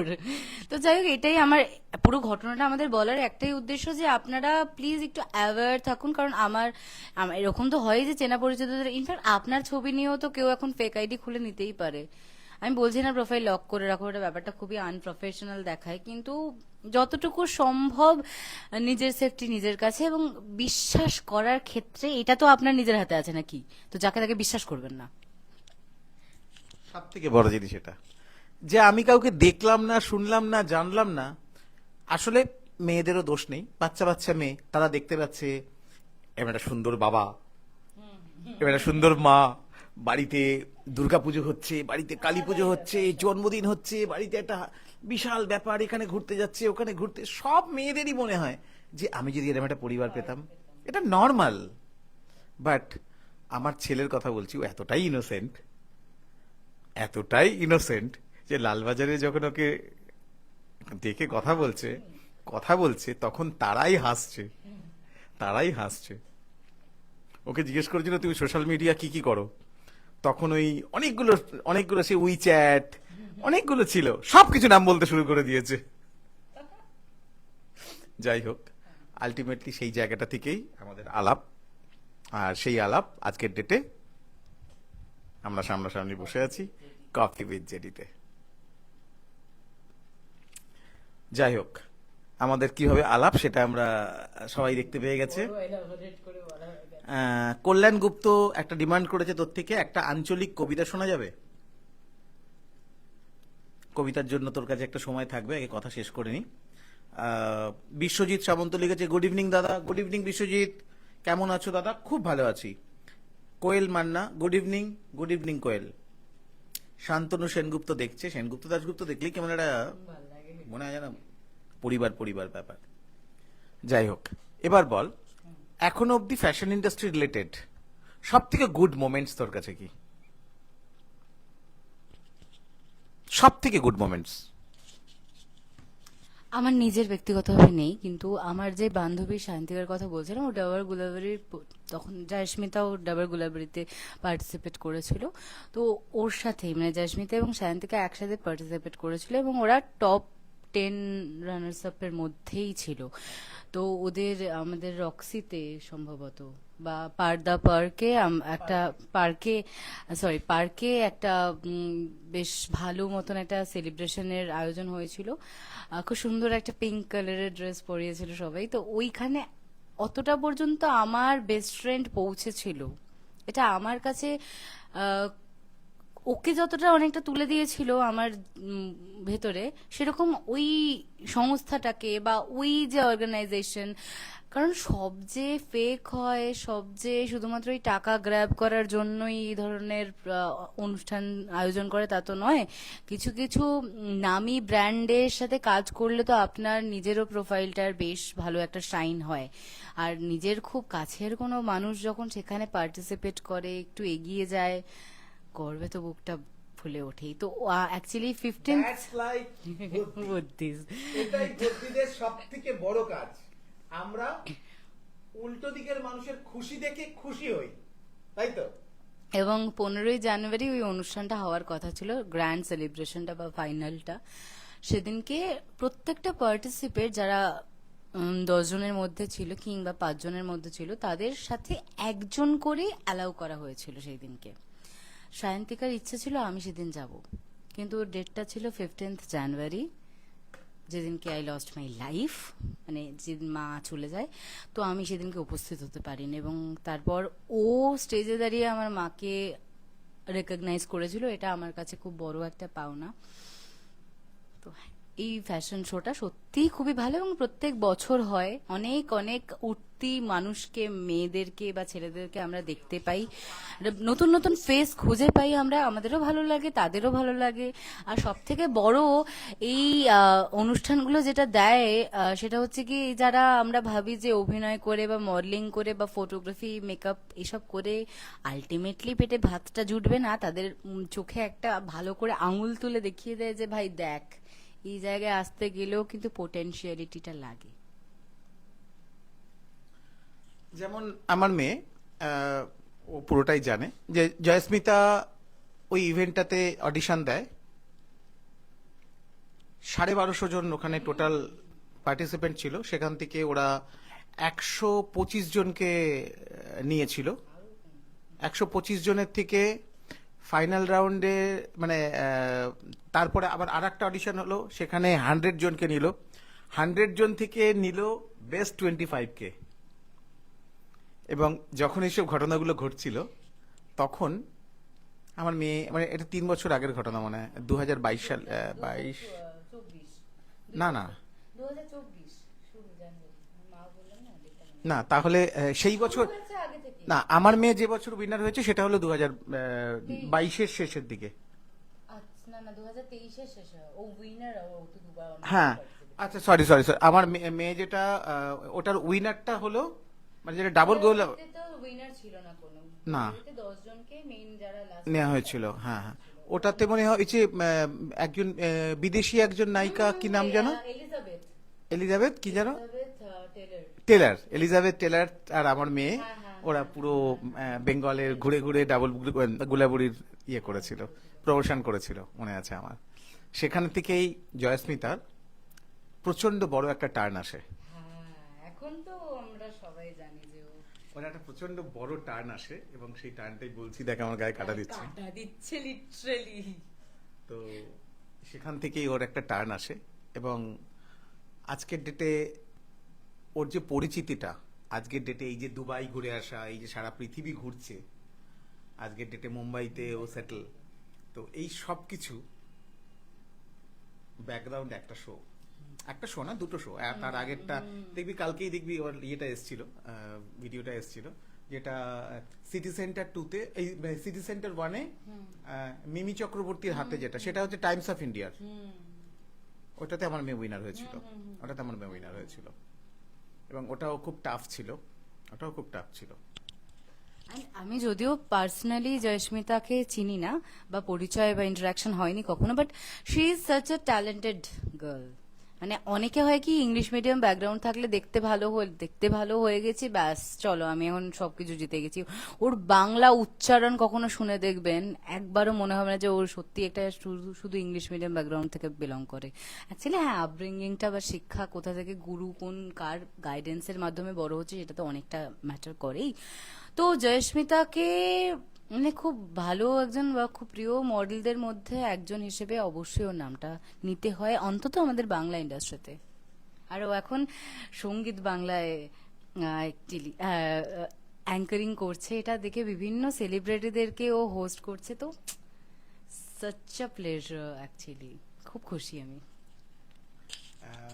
যেখান থেকে ওর দুবাইয়ের ঘটনাটা ঘটেছিল, সেখানে ও একটা একটা রেডিও জকি, কি যেন নাম ওনার, ভুলে যাই, আরে 93 রেডিও এফএম শান্তিকাও গেছিল ওই গুলাবাড়ি থেকেই। সেখানে ওর স্পিচিং, ওর পোলাইট ভার্সন, সব কিছুর জন্য ও একটা এক্সট্রা মাত্রা পেয়েছিল ওনার কাছ থেকে, এবং সেখান থেকেই টপ 25 জনকে নিয়ে ওই দুবাইয়ের যে কাজটা হয়েছিল, সেখানে টপ 25 জনকে, ইন্ডিয়ার টপ 25 জনকে ডাকা হয়েছিল। সেখান থেকে জয়স্মিতা অনলি ওয়ান যে সিলেক্টেড হয়েছিল। এটা সত্যি, ও যেটা বললো, মেয়ে এভাবে এগিয়ে যাচ্ছে, সে দেশ বিদেশে একটা বাঙালি মেয়ে হয়ে দেশ বিদেশে, এবং চ্যাটার্জি ব্যানার্জি চক্রবর্তীও নয় কিন্তু, কারণ এদের প্রাধান্যটা কোথাও গিয়ে লেখার জগৎ বলো বা অভিনয় জগৎ বলো একটু হলেও বেশি। এটা বাঙালি মেয়ে, মানে এমন তো নয় যে মানে মিলিয়নার বা বিলিয়নারের মেয়ে, তাও তো নয়। কলকাতার মধ্যে বড় হয়ে ওঠা একটা মেয়ে এভাবে দেশ বিদেশে মডেল হিসেবে নিজেকে রিপ্রেজেন্ট করছে, এটা আমি মডেল নই ভাই, তাও আমার কাছে এটা অনেক বড় একটা প্রাউডের জায়গা। এবং এত ছোট, আমার থেকে অনেকটাই ছোট, হ্যাটস অফ টু হার। এবং সব থেকে বড় কথা, বাবার 1%ও সাহায্য ছাড়া সত্যি যে জায়গায় জয়স্মিতা গেছে, সে জায়গায় আমি আগামী 10 বছরে পৌঁছতে পারবো না। আমার লাইভ চলছে। হ্যাঁ। যাই হোক, তাপস দাস লিখেছে, তাপস দাস, এতদিন ধরে এত বড় একটি টক শো করছো, কিন্তু সাউন্ড কোয়ালিটি নিয়ে আজও সন্তুষ্ট হতে পারছি না দর্শক হিসেবে, সরি দাদা। আসলে দাদা কি জানি, তোমার কোনো একটা জায়গায় হয়তো প্রবলেম হচ্ছে। দেখো, কলকাতার মধ্যে বড় হয়ে এই দেখো, ওঠা একটা মেয়ে এভাবে দেশ অডিও তো পরিষ্কার, বিদেশে হিসেবে নিজেকে রিপ্রেজেন্ট একদম ঝকঝক করছে অডিও দাদা। মডেল নই ভাই, তাও আমার কাছে এটা অনেক বড় একটা দাদা, কোনো একটা জায়গায় হয়তো তোমার প্রবলেম হচ্ছে। এই দেখো অডিও, আমি তোমাকে অডিও শোনালাম, একদম ঝকঝকে চকচকে অডিও। হ্যাঁ, আমার দুটো ম্যাপেলের মধ্যে একটা যে পিসটা, ওটা হঠাৎ করেই দেখছি ওটা কাজ করছে না, যে কারণে হাত বদল করতে হচ্ছে। বাট অডিও একদম পুরো চাকাচ্চাক আছে, কোনো রকম সাউন্ডে তো প্রবলেম কিছু পাচ্ছি না। দেখি আরেকবার একটু বড় স্ক্রিনে শুনে দেখি, একটু বড় স্ক্রিনে শুনে দেখি। কোয়েল মান্না লিখছে গুড ইভিনিং কোয়েল। দাঁড়া তো,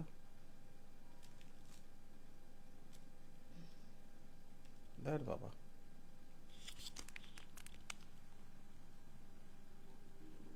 দেখ তো অডিও ঠিক আছে না? হ্যাঁ, ওখানে তোমার হাতে ল্যাপেল, অথচ আমার কথাগুলো পুরো স্পষ্ট শোনা গেল।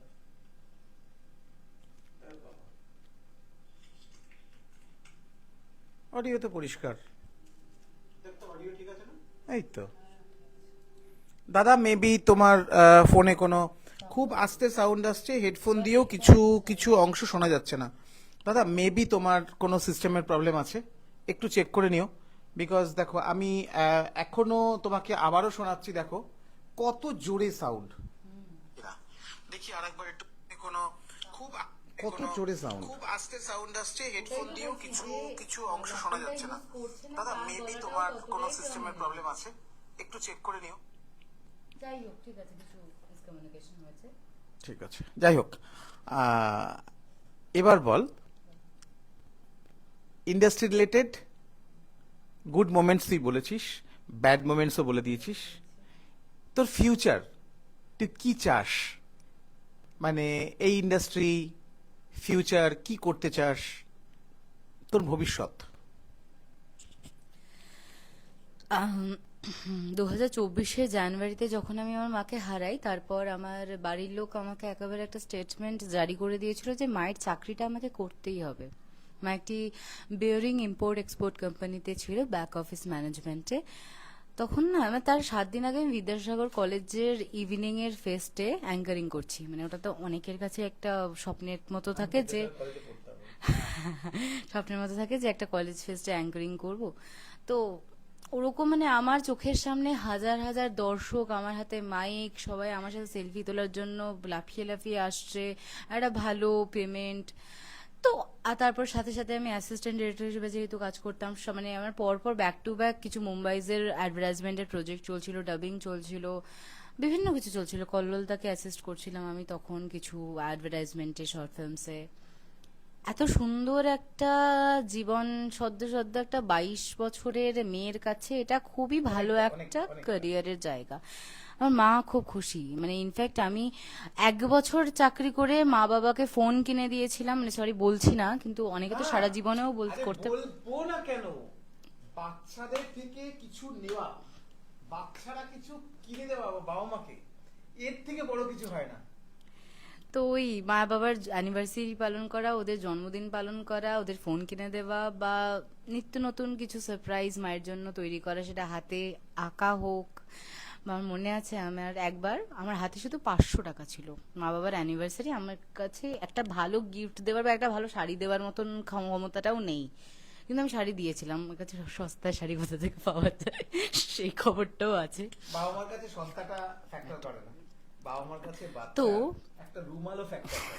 সেদিনকে আমার মা যেই গিফট দেয়, সবচেয়ে বেশি খুশি হয়েছিল সেটা হচ্ছে, আমি আমাদের বাড়ি পুরনো, প্রায় 150 বছরের পুরনো বাড়ি, আমাদের বাড়িতে উঠোন, কাঠের সিঁড়ি, করিবর্গা সব রয়েছে, চৌবাচ্চা আমার থেকে বড় সাইজের সব রয়েছে। তো আমি আমাদের উঠোন জুড়ে শুভ বিবাহ বার্ষিকী বলে আবির দিয়ে আর ফুল দিয়ে একটু ডেকোরেশন করেছিলাম। আমার মা ঘুম থেকে উঠে ঘর থেকে বেরিয়ে ওয়াশরুমে যেতে গিয়ে দেখে একটু এরকম একটা রিয়াকশন দিয়েছিল। আমার মায়ের কাছে ওইটা ছিল ওই দিনের সব থেকে বেস্ট উপহার। আর তারপর ওদের যেহেতু দুজনেরই সুগার ছিল, তাই জন্য আমি কেক খায় না কেউ, তো আমি 2টো তরমুজ কেটে কেক বানিয়েছিলাম, ওপর দিয়ে চেরি, আঙুর, স্ট্রবেরি ইত্যাদি ইত্যাদি ডেকোরেট করে, আর নিজের হাতে রান্না করেছিলাম। আর রান্না করার থেকে বড় কথা, আমি নিজের হাতে বাজার করেছিলাম, মাছের বাজার। বাট ঠিক আছে, তো মা বাবা খুব খুশি হয়েছিল, ওদেরকে একদম আইবুড়ো ভাতের মতন সাজিয়ে গুছিয়ে খেতে দিয়েছিলাম। তো এটা খুবই ভালো একটা কিছু মেমোরিজ। তো মা বাবার সাথে থাকা, এগুলো জীবনেও কোনোদিনও ফ্যাকাশে হবে না। আমার প্রশ্নটা ছিল হচ্ছে সরি আর ফিউচার বলতে, তো আমি যেটা বলছিলাম যে চাকরিটা করতে বাধ্য হই তারপরে আমি, কিন্তু 4.5 মাস পেরোতে না পেরোতে আমি বুঝতে পারলাম যে এই মৃত্যু উপত্যকা আমার দেশ নয়। মানে এরকম 10টা 5টার বদ্ধ জীবন আমার পক্ষে সম্ভব নয়। তার আগের বছর মেয়েটা কাঁধে টাইপড, ক্যামেরা সব নিয়ে কাঁটা ঝোপের মাঝখান থেকে 3 কিলোমিটার আমরা দৌড়াচ্ছি, কোথায় কোন হাতি দেখেছি বা কি একটা মিস করে যাব সেটার শটটা নিতে। মানে হায়না ফেস করেছি আমরা, শিয়াল, ময়ূর, মানে বিভিন্ন রকমের জিনিসপত্র, ভূতের এক্সপিরিয়েন্স, সাপের এক্সপিরিয়েন্স। আমাদের যে বাংলোতে আমরা দেখেছি তার পাশের ঘরে সাপ দেখতে পেয়েছি, তারপরেও তো ঘুমিয়েছি। প্রচন্ড একটা কাজ করেছি, ভীষণ একটা হার্ডকোর, ওই গরমের মধ্যে যতই সরকারের গাড়ি থাকুক, সরকারের বাংলো থাকুক, তবুও তো জঙ্গলে নেমে কাজ করাটা একটা অদ্ভুত অ্যাডভেঞ্চারাস বিষয়। আমার মনে আছে আমার বাবা আমাকে ফোন করে বলেছিল, I am proud of you my son. তো ওটা আমার কাছে এখনো পর্যন্ত জীবনের সব থেকে সেরা অ্যাওয়ার্ড। তো এরকম একটা লাইফ লিড করা মানুষকে হঠাৎ করে তোমাকে একটা এসি কামরা ঢুকিয়ে দিল, একটা সুন্দর সাজানো গোছানো টেবিল চেয়ার কম্পিউটার ল্যাপটপ ইত্যাদি ইত্যাদি দিয়ে বললো যে তুমি এবার থেকে এখানেই থাকবে, অমুক একটা পার্টিকুলার অ্যামাউন্টের চাকরি তুমি করবে এবং এর থেকে পরে এর বেশি কিছু তুমি এক্সপেক্ট করবে না তোমার জীবনের থেকে, এটা তো পসিবল নয়। সে অলরেডি জীবনের অনেকটা দেখে ফেলেছে যেটা অনেকেই দেখেনি, সত্যি হলেও এটাই। তো আমার পক্ষে সম্ভব হয়নি। তারপরে আমি হুট করেই একদিন ডিসিশন নিই, বন্ধুদের সাথে আমি মন্দারমণিতে ঘুরতে গেছিলাম। প্ল্যান ছিল শনিবার বিকেলবেলায় বাসে উঠেছি, সোমবারে আমাদের সকালবেলা টিকিট কাটা আছে, ভোর 5:30 না 6টার সময় টিকিট কাটা আছে, একদম ডিরেক্ট আমি নামবো হাওড়ায়, নেমেই অফিস ঢুকে যাবো। সেদিনকে আমার বন্ধুরা কেউ ঘুম থেকে উঠতে পারেনি এবং on that particular moment I decided যে I will quit my job. কারণ এভাবে আমি আর আমার মা কোনোদিন চাইনি যে আমি ওই একই প্রাইভেট কোম্পানিতে, আপনারা সকলেই জানেন যে প্রাইভেট কোম্পানি যতই ভালো যতই পোলাইট হোক না কেন, মারওয়ারি ফার্ম ছিল, খুব ভালো ছিল ওরা। আমি জীবনে বাকিদের যে কম্পিটিশনটা ফিল করতে হয়, নো ডাউট ভগবানের কৃপায় আমাকে আমার মা যেহেতু 29 বছর ধরে একটা জায়গা তৈরি করে রেখেছিল অলরেডি, আমাকে সেটা ফিল করতে হয়নি। আমি খুবই ভালো একটা শান্তিপূর্ণভাবেই কাজ করছিলাম, আমার কাজটা প্রথম প্রথম ভালোও লাগছিল, কিন্তু একটা টাইমের পর যখন পুরো কাজটা তুমি শিখে যাবে তখন একজন ইয়াং জেনারেশনে বা জেনজিড হিসেবে তোমার কিন্তু মনে হবে যে এরপরে তার কিছু শেখার নেই, বা তোমার নিজের ভেতরে যে ক্রিয়েটিভিটি গুলো ছিল সেটা প্রকাশ করার নেই। ওরা সমস্ত কলিগসরা, আই এম সরি বাট আমি কাউকে ছোট করতে চাই না, সবাই আমাকে খুব হেল্প করেছে, সবাই আমার মায়ের খুব পূর্ব পরিচিত, কিন্তু ওদের মধ্যে আড্ডার টপিক কি মেয়েদের সিগারেট খাওয়া নিয়ে ওরা 1.5 ঘন্টা ধরে বকে যাচ্ছে, কার ঘরের কাজের মাসে আসেনি সেটা নিয়ে ওরা বকে যাচ্ছে। পারবো না, সরি, মুঝসে তো না হো পায়েগা। তারপর ওখান থেকে ছেড়ে দিয়ে লাস্ট আমার মনে আছে আমি 2 দিন টানা ঘুমাতে পারিনি, কারণ আমাকে তো একটা অ্যামাউন্ট বাড়িতে দিতে হতো। আমার দিদুন এখনো বেঁচে আছেন, উনি আলাদা ফ্ল্যাটে আলাদা থাকেন, উনি আমাদের সাথে থাকবেন না, কারণ কিভাবেই থাকবেন, তার এখানে থাকলে তো তার মেয়ের কথা তার মনে পড়ে যাবে। তো বাবা আছে, আমার জেঠু আছে, আমার দিদুনের আলাদা সংসার আছে, আমাদের বাড়ি পুরোনো দিনকার বাড়ি, আমি আগেই বললাম প্রত্যেক মাসে কিছু না কিছু একটা কনস্ট্রাকশনে চলে যায় আমাদের রিপেয়ারিং করতে, তো কিছু তো খরচা থাকি, আর যার যেমন আয় তার তেমন ব্যয়। আমার মায়ের যেইটুকুই অ্যামাউন্ট বা রোজগার করতো না কেন ওটাতে তো আমাদের কিছুটা অংশ চলতো, সেটা যখন অফ হয়ে যায় আমার বাবা একটু তো রাগ বা একটু চিন্তায় তো পড়েই, বাবারও তো বয়স হয়েছে, সেও তো রিটায়ার্ড, তারও তো কারখানা এখন অবস্থা খুবই খারাপ। যাই হোক, তবু হ্যাঁ, ভগবানের কৃপায় ভগবান যেটুকু দিয়েছে, বদ্যির সন্তান তো, অতটাও কোনোদিন আমাদের অভাবটা আসবে না ঈশ্বরের কৃপায়। কিন্তু যেটুকু ভালো থাকা আমার বাবা মা আমাকে উপহার দিয়েছে, সেটুকু ভালো থাকা যদি আমি তাদেরকে রিটার্ন ব্যাক না করতে পারি, তাহলে সন্তান হিসেবে তো আমার অনেকটা বড় একটা গাফিলতি থেকে গেল। নিজে একটা ফেম পাবো, নিজে প্রমোশন যাব, নিজে ইন্টারভিউ দিতে যাবো, বা খবরের কাগজে নিজের খবরের কাগজে নাম উঠবে, তাহলে তো শুধু নিজে নিজে নিজে আমি তাই রইলো। আমাকে যে তৈরি করলো তারা কোথায়? তারা যে সারা জীবন নিজেদের কোনো প্রিয় খাবারটা না খেয়ে আমার মুখে একটা ভালো রেস্টুরেন্টের খাবারটা তুলে দিল, তাদের কি রইলো? তো তারপরে আমি ভাবলাম কি করব। আমার কাছে 1.5 বছর ধরে একটা খবরের চ্যানেল থেকে, ইউটিউব বেসড বেসিক্যালি, ওখান থেকে অফার ছিল। যখন আমি ঝাড়খণ্ডে কাজ করতাম তখন থেকে ওরা বলেছিল যে আমাদের সাথে কাজ করুন আপনি, আপনার ভয়েসটা খুব ভালো, আমাদের জন্য খুব দরকার এরকম একটা ফিমেল লিড। এবং আমার যেহেতু বাড়ি থেকে কোনো রেস্ট্রিকশন ছিল না যে রাত্রিবেলা থাকা যাবে না বাইরে বা তাড়াতাড়ি ফিরতে হবে, এরকম কোনো ব্যাপার ছিল না, তাই জন্য আমি তখন যেহেতু ঝাড়খণ্ডে কাজ করতাম তাই জন্য আমি তখন আর বিষয়টায় খুব একটা প্রশ্রয় দেওয়ার সময় বা সুযোগ কোনোটাই পাইনি। পরবর্তীকালে যখন ওই চাকরিটা ছাড়ি হুট করে, এবং আমার মাথায় মানে একদম প্যানিকড অবস্থা যে কি করবো এবার, বাড়িতে তো একটা টাকা দিতে হবে, তখন আমি ওই জার্নালিজম আবার স্টার্ট করি। আমি এর আগেও রোজ দিন ডেস্ক বলে একটা অনলাইন পোর্টালে লেখালেখির কাজ করতাম। পরবর্তীকালে আমি ওইখানে ওই চ্যানেলটির নাম ছিল এভিএন বাংলা। এভিএন বাংলার সূত্রে আমি পুরুলিয়া, মুর্শিদাবাদ, আমাদের বাঁকুড়া, আমাদের মুকুটমণিপুর, এরকম বিভিন্ন জায়গায় যাই এবং আমাদের মূলত পলিটিক্যাল মানুষজনের সাথে ইন্টারাকশন হতো এবং আমি ইন্টারভিউগুলো নিতাম। ওই করে করে আস্তে আস্তে এগুলো, এবং তারপরে আরেকটা বাজে ঘটনা ঘটে আমার সঙ্গে। ওই যিনি আমাকে হায়ার করেছিলেন, যার মেনলি ওই চ্যানেলটা ছিল, সে 1.5 বছর যাবৎ আমার প্রেমে হাবুডুবু খেয়েছিল, যেটা আমার জানা ছিল না। আমাকে তিনি পছন্দ করেন আমার গুণের জন্য, এটুকু আমি বুঝতাম, কিন্তু বিষয়টা যে তার থেকে অনেক বেশি এটা আমার বোঝা হয়নি। সাঁতার জানে না, হাবুডুবু খাচ্ছে সেটা বুঝতে পারি। হ্যাঁ, ওটাই তো। আমি ওনাকে এমনিতে খুব রেসপেক্ট করতাম। তারপর হঠাৎ যেদিন আমরা প্রথম আউটডোরে যাই, সেদিনকে উনি ওয়াশরুমে গেছিলেন এবং কিছু কাজ ছিল আমার ল্যাপটপে, তো আমাকে বলেছিলেন তুমি আমার ল্যাপটপটা ইউজ করতে পারো। ওনার ল্যাপটপ এবং ওনার ফোনের ওয়ালপেপারে দেখি আমি, আই ওয়াজ লাইক কি, কেন? এবং মানে যাই হোক, তো তারপরে উনি উনি না ওনার, আমি প্রথমে বললাম ওনাকে আমি রেসপেক্ট করতাম, উনি খুবই ভালো একজন মানুষ। আমি যদিও এখন ওনার সাথে কোনো যোগাযোগে নেই, কিন্তু ভালো মানুষ হলেই তো হয় না, বা ভালোবাসলেই যে তাকে ভালোবাসাটা আমি ব্যাক করতে পারবো সেটাও তো সম্ভব নয় সবসময়। তাহলে তো পৃথিবীতে আমার প্রচুর ফলোয়ার্স আছে মানে ঈশ্বরের কৃপায়, তো আমি তো সবাইকেই তাহলে বিয়ে করে নিই, তাই না? তো আর ওনার ভালোবাসা ছিল যে জোর জবরদস্তি কেড়ে নেবো, আমি ভালোবাসি তো আমাকে ভালোবাসা পেতেই হবে তোমার থেকে। আমি কোনোদিনও কোনো মেয়ের দিকে তাকাইনি, কোনোদিন কোনো মেয়েকে নিয়ে এতটা ভাবিত হইনি, তোমাকে নিয়ে ভেবেছি ব্যাস তুমি আমার, আমি তোমার নই কাকা, তোমাকে বুঝতে হবে। তো যাই হোক, তো কোনো রকমে আমি ওনার হাত থেকে বেরাই। উনি আমার ফোন হ্যাক করে নিয়েছিলেন, কি সব করেছিলেন ভগবান জানে, এত টেকনোলজি এত আমিও জানি না। তো আমার ফোন টোন হ্যাক করে নিয়েছিলেন, মানে আমি কোন ওয়েব সিরিজ দেখছি সেটা পর্যন্ত আমাকে বলছে যে এই সিরিজটা দেখছো না, এই পার্টটা দেখছো না, কি করবে সব, ঘুমিয়ে পড়ো। কিন্তু আমি খুবই ফোবিয়াটিক হয়ে গেছিলাম। তারপরে কোনো রকমে আমার চেনা পরিচিতদেরকে দিয়ে ফোন রিসেট করে ঠিক হই। তারপরে আমাকে আরেকজনের কথা খুব থ্যাঙ্কফুলি বলতে হয়, যিনি খুব ভালো একজন ডিরেক্টর, একজন লেখক, অভিক রায়। সদ্য বিয়ে হয়েছে, congratulations Avik for your married life. Avik Roy ultimate motivation, আমাদের সুজয় নীলদার যে চ্যানেল, সুজয় নীলদা এবং অভিক দুজনে মিলেই চ্যানেলটাকে এখনো এগিয়ে নিয়ে যাচ্ছে। তো ওই চ্যানেলে আমাকে লেখার সুযোগ করে দেয় অভিক, এবং ওটা একটা বড় টার্ন আমার জীবনে। সবাই বলতে আরে আলটিমেটের কাজ করো, আরে আলটিমেটের কাজ করো। যেহেতু একটা পপুলার চ্যানেল, সবাই রেগুলার বেসিসেই, অনেকেই বাঙালি আছেন যারা প্রবাসীরাও, ইভেন যারা ফলো করেন এই চ্যানেলটাকে বা পেজটাকে, ওদের কিছু শর্ট ফিল্মেরও চ্যানেল আছে, খুব ভালো কাজ করে আলটিমেট মোটিভেশন। তো অভিকের কাছে আমি সেই মুহূর্তে দাঁড়িয়ে খুবই থ্যাঙ্কফুল, কারণ যখন হঠাৎ করে আবার এরকম একটা মিসফরচুনেট কাজ, মানে জিনিসপত্র ঘটে আমার জীবনে, আবার কাজ হারিয়ে বসে যাই, তখন হঠাৎ করে ওকে আমি তার আগে থেকেই চিনতাম। ও আমাকে বলেছিল যে কোনোদিন যদি লেখালেখি রিলেটেড কোনো কাজ থাকে তুমি কি করবে।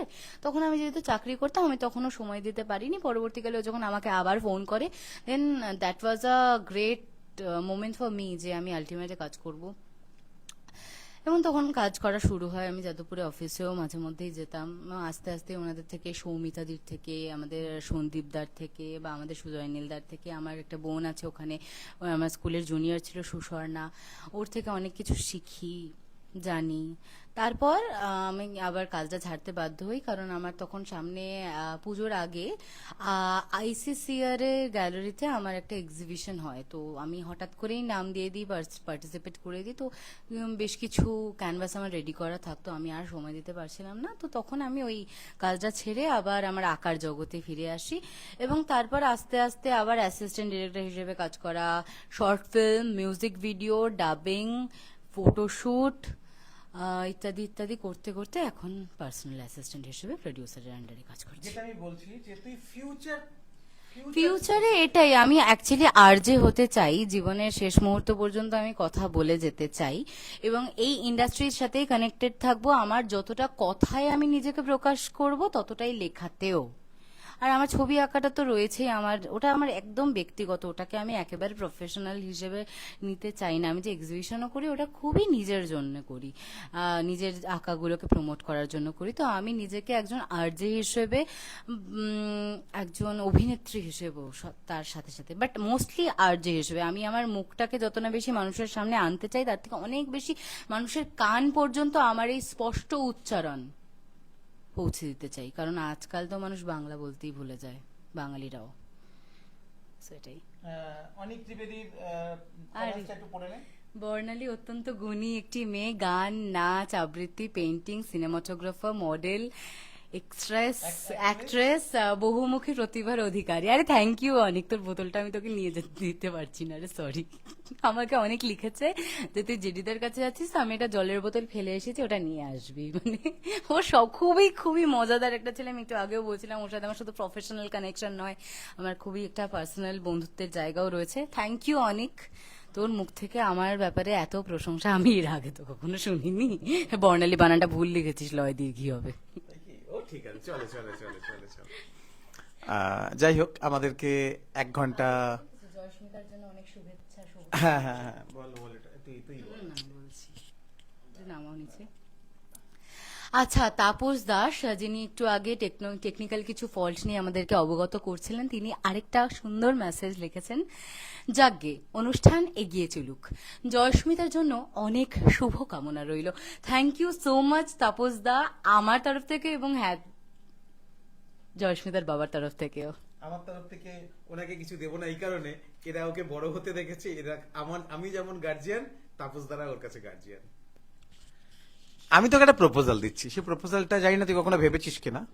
তোর কাছে যেটুকু আছে, তোর বাড়িতে যা জায়গা আছে, সেই জায়গাতে তুই যদি একটা লাইভ পডকাস্টিং শুরু করিস, এই নিয়ে কখনো ভেবেছিস? লাইভ ব্রডকাস্টিং মানে যেখানে আমি তোকে সমস্ত কিছু অ্যারেঞ্জ করে দেবো, পুরো সিস্টেম সাজিয়ে দেওয়া। তোকে আমি বলেও ছিলাম মনে হয় গত 1 বছর আগে, আমি তোকে ঘর সাজিয়ে দিয়ে, সিস্টেম তৈরি করে, লাইট তৈরি করে দিয়ে সমস্ত কিছু করে দেবো।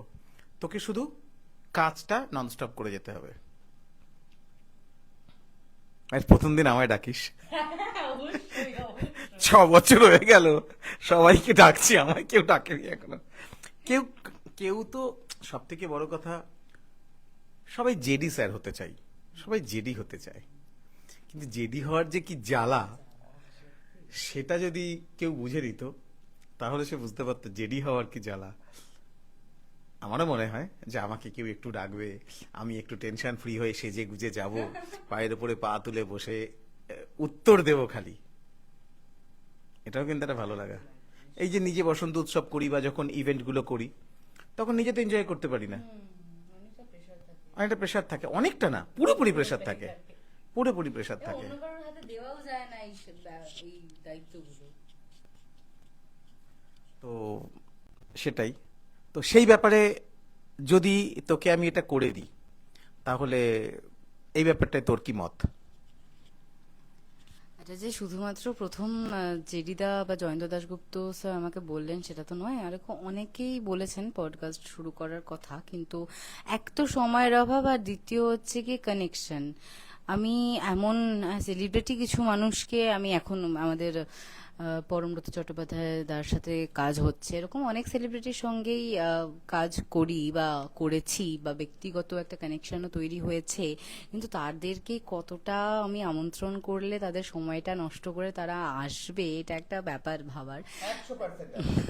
যাই হোক, ঠিক আছে, আমি এই প্রপোজালটা ভাববো, কিন্তু এই বছরে নয়, আমি আরেকটু নিজের পরিচিতিটা বাড়িয়ে নিতে চাই প্রথমে, তারপর 2027 নাগাদ আমার এমনিতেও একটু বাইরে চলে যাওয়ার কথা চলছে, জানি না কতটা কি হবে।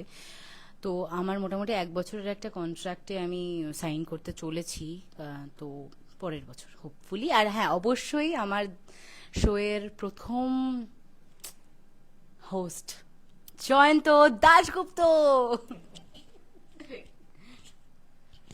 যাই হোক, আমার এটাই কাজ, যে কাউকে এগিয়ে নিয়ে যাওয়া। গাড়ির ফার্স্ট গিয়ার অবধি পৌঁছানোটা খুব কষ্ট, ফার্স্ট গিয়ারে গাড়িটাকে মুভ করানো সেটা সব থেকে বেশি কষ্টকর। তারপরে গাড়ি গড়িয়ে গেলে second gear, third gear, fourth gear, top gear দেওয়াটা অ্যাভারেজ সহজ। বাট গাড়ি যখন চলতে শুরু করে তখন সবাই ভুলে যায় যে গাড়ির ফার্স্ট গিয়ারটা কে দিয়েছিল। বাট এটা আমার অভ্যেস হয়ে গেছে, এটা আমার অভ্যেস হয়ে গেছে যে আমার মা যেটা আমাকে সবসময় বলে, এবং আমার ওয়াইফ রোমা দাশগুপ্ত, সে আমাকে সবসময় একটা জিনিস ইন্সপায়ার করে, শোনো তুমি জেডি, তুমি তোমার কাজ করে যাও। কে তোমাকে ডাকলো, কে ডাকলো না, কে তোমাকে নিয়ে ভাবলো, কে ভাবলো না, ডাজন্ট ম্যাটার। তুমি শুধু সব বাধা অতিক্রম করে বাচ্চাদেরকে নিয়ে এগিয়ে চলো। একদিন তোমাকে ভগবান সফলতা দেবে,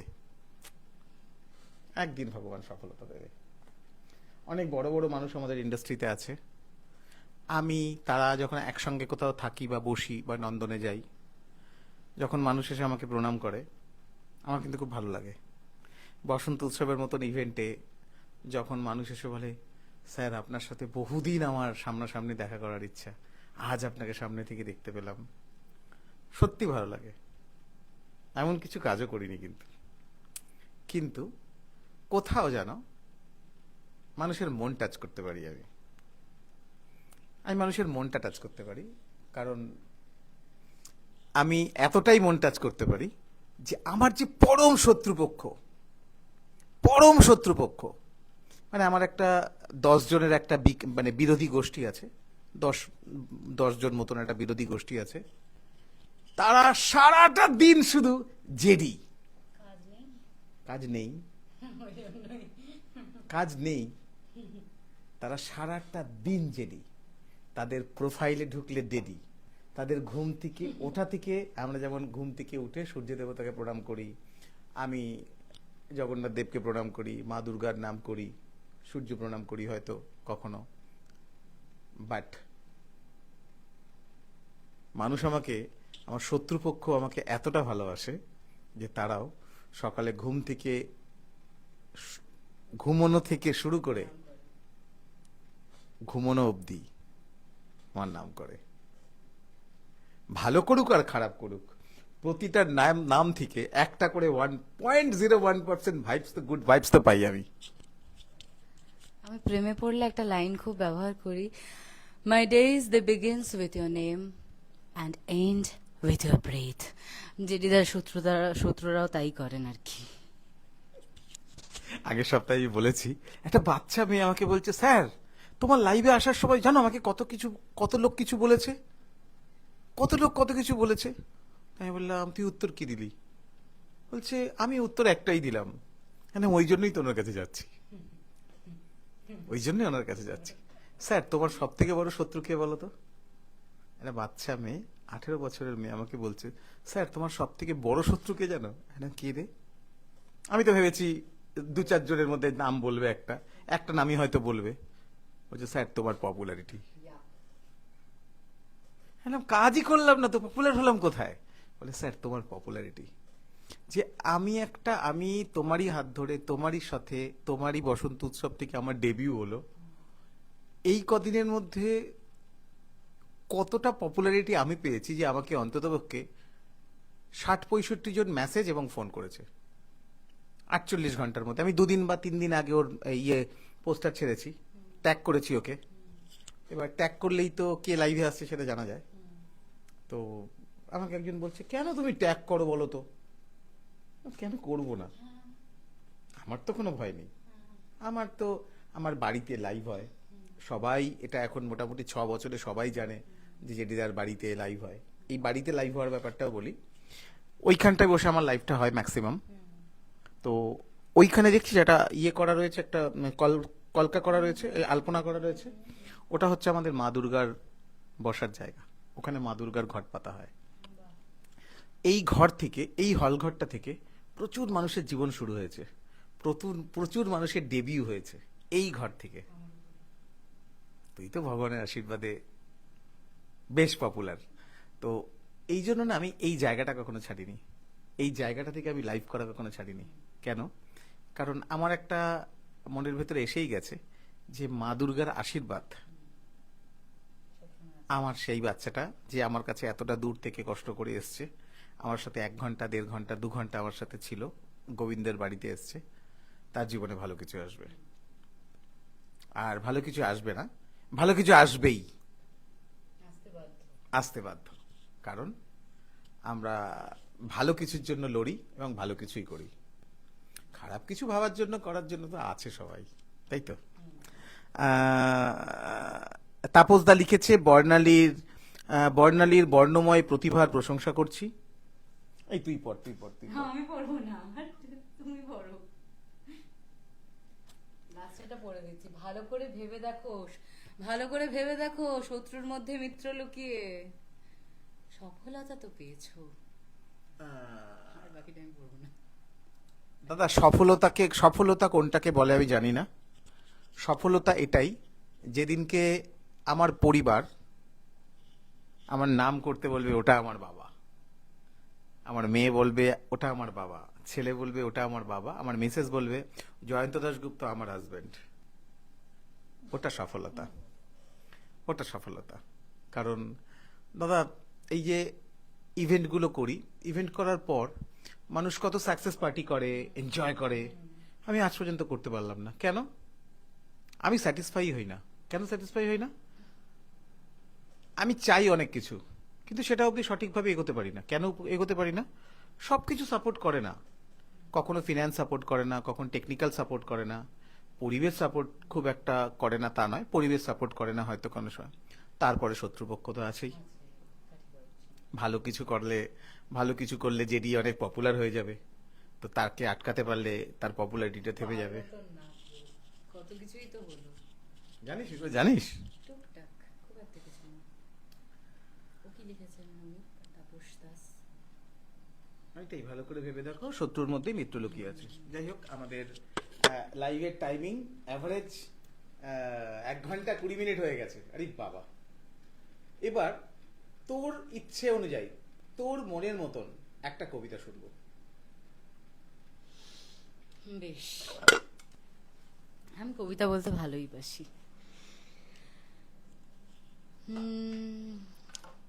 এই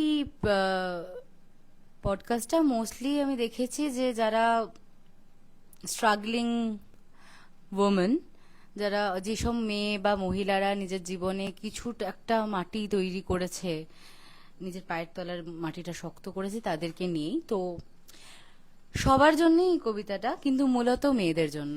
খুব পপুলার একটা কবিতা, শুভ দাশগুপ্তের আমি সেই মেয়ে। আমি সেই মেয়ে, বাসে, ট্রেনে, ট্রামে, রাস্তায় আপনি যাকে রোজ দেখেন, যার শাড়ি, কপালে টিপ, কানের দুল আর পায়ের গোড়ালি আপনি রোজ দেখেন, আর আরো অনেক কিছু দেখতে পাওয়ার স্বপ্ন দেখেন। স্বপ্নে যাকে ইচ্ছে মতন দেখেন আপনি, আমি সেই মেয়ে। বিহারের প্রত্যন্ত গ্রামে দিনের আলোয় যার ছায়া মারানো আপনার ধর্মে নিষিদ্ধ, আর রাতের অন্ধকারে যাকে বস্তি থেকে তুলে আনতে পাইক বরকন্দাজ পাঠান আপনি, আর আপনার সুসজ্জিত বিছানায় যার জন্য অপেক্ষায় অধীর হয় আপনার রাজকীয় লাম্পট্য, আমি সেই মেয়ে।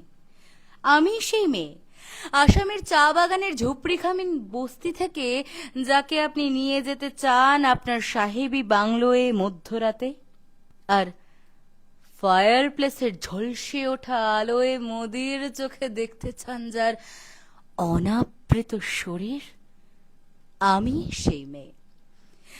আমি সেই মেয়ে, রাজস্থানের শুকনো উঠোন থেকে পিপাসার জল আনতে যাকে আপনি পাঠিয়ে দেন 10 মাইল দূরে সরকারি ইদারায়, আর 20 মাইল হেঁটে ক্লান্ত বিধ্বস্ত যে রমণী ঘরা কাখে ঘরে ফিরলেই আপনি বসিয়ে দেন চুলার আগুনের সামনে আপনার রুটি বানাতে, আমি সেই মেয়ে।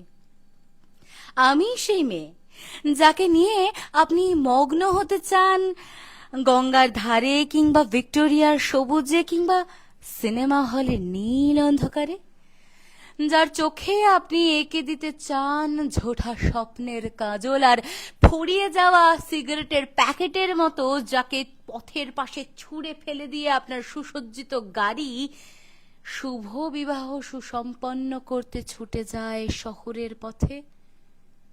কোণে দেখা আলোর গোধূলিতে একা দাঁড়িয়ে থাকা, আমি সেই মেয়ে।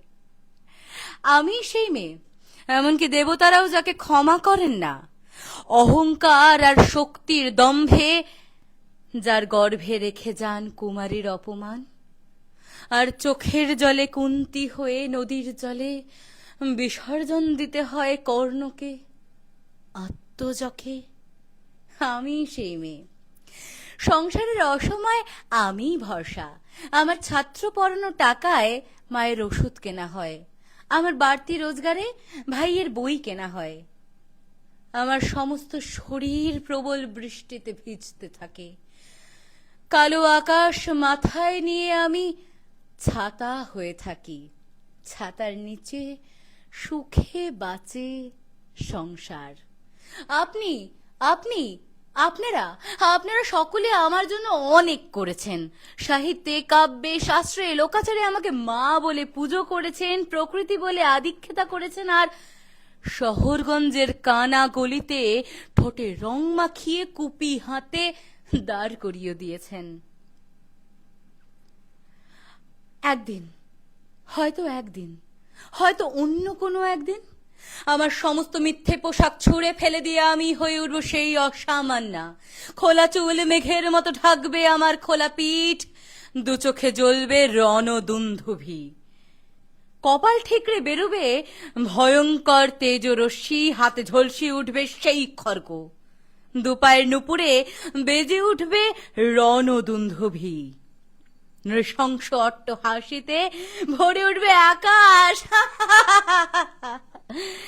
দেবতারাও, এমনকি দেবতারাও আতঙ্কে স্তব্ধ হয়ে বলতে থাকবেন, মহামেঘ প্রবঙ্ঘ রঙ্গ মুক্ত কেশী চতুর্ভুজং কালিকাঙ্গ দক্ষিণাঙ্গ মুন্ডমালা বিভূষিতং। বিভৎস দাবানলের মতো আমি এগিয়ে যাব, আর আমার এগিয়ে যাওয়ার পথের দুপাশে মুন্ডহীন অসংখ্য দেহ ছটফট করতে থাকবে। সভ্যতার দেহ, প্রগতির দেহ, উন্নতির দেহ, সমাজের দেহ। হয়তো আমি সেই মেয়ে, হয়তো হয়তো বা। ধন্যবাদ। আর thank you so much JD দাকে আমাকে আজকে কফি উইথ জেডিতে আমন্ত্রণ জানানোর জন্য। And good and best wishes for আইটা club. Thank you. My pleasure. যাই হোক, এটাও তো একটা ভালো লাগা। কি হল, অফ করে দিলে নাকি? যাই হোক, এটাও একটা ভালো লাগা যে নিজে বেগুন হয়েও এত গুণী মানুষদের পাশে বসার একটা সুযোগ পাওয়া। ইয়েস, সত্যি আমরা বুদ্ধি, সত্যি আমরা বুদ্ধি। প্রাউড বুদ্ধিজ। যে আমরা যেটা করি মন দিয়ে করি, আর আমরা যেটা করি মানুষকে আনন্দ দেওয়ার জন্যই করি, কারণ অন্যের খুশি দেখলে আমরা খুশি হই, তাই তো? যাই হোক, আগামী 2 মিনিট ফ্যাশন ইন্ডাস্ট্রির ছেলে মেয়েদের জন্য একটু কথা, দেন আমরা লাইভটা শেষ করব। দেখো, যারা ভাবছে যে এই ইন্ডাস্ট্রিতে কিছুই হওয়ার নেই, যাদের গুণ আছে সেটা সত্ত্বেও ভাবছে, তাদের জন্য বলবো যে না, এখন কিন্তু যুগ বদলেছে এবং আমরা 4 তারিখের রেজাল্টও জানি। তো অনেক কিছু কিন্তু পরিবর্তন হতে চলেছে, অনেক কিছু।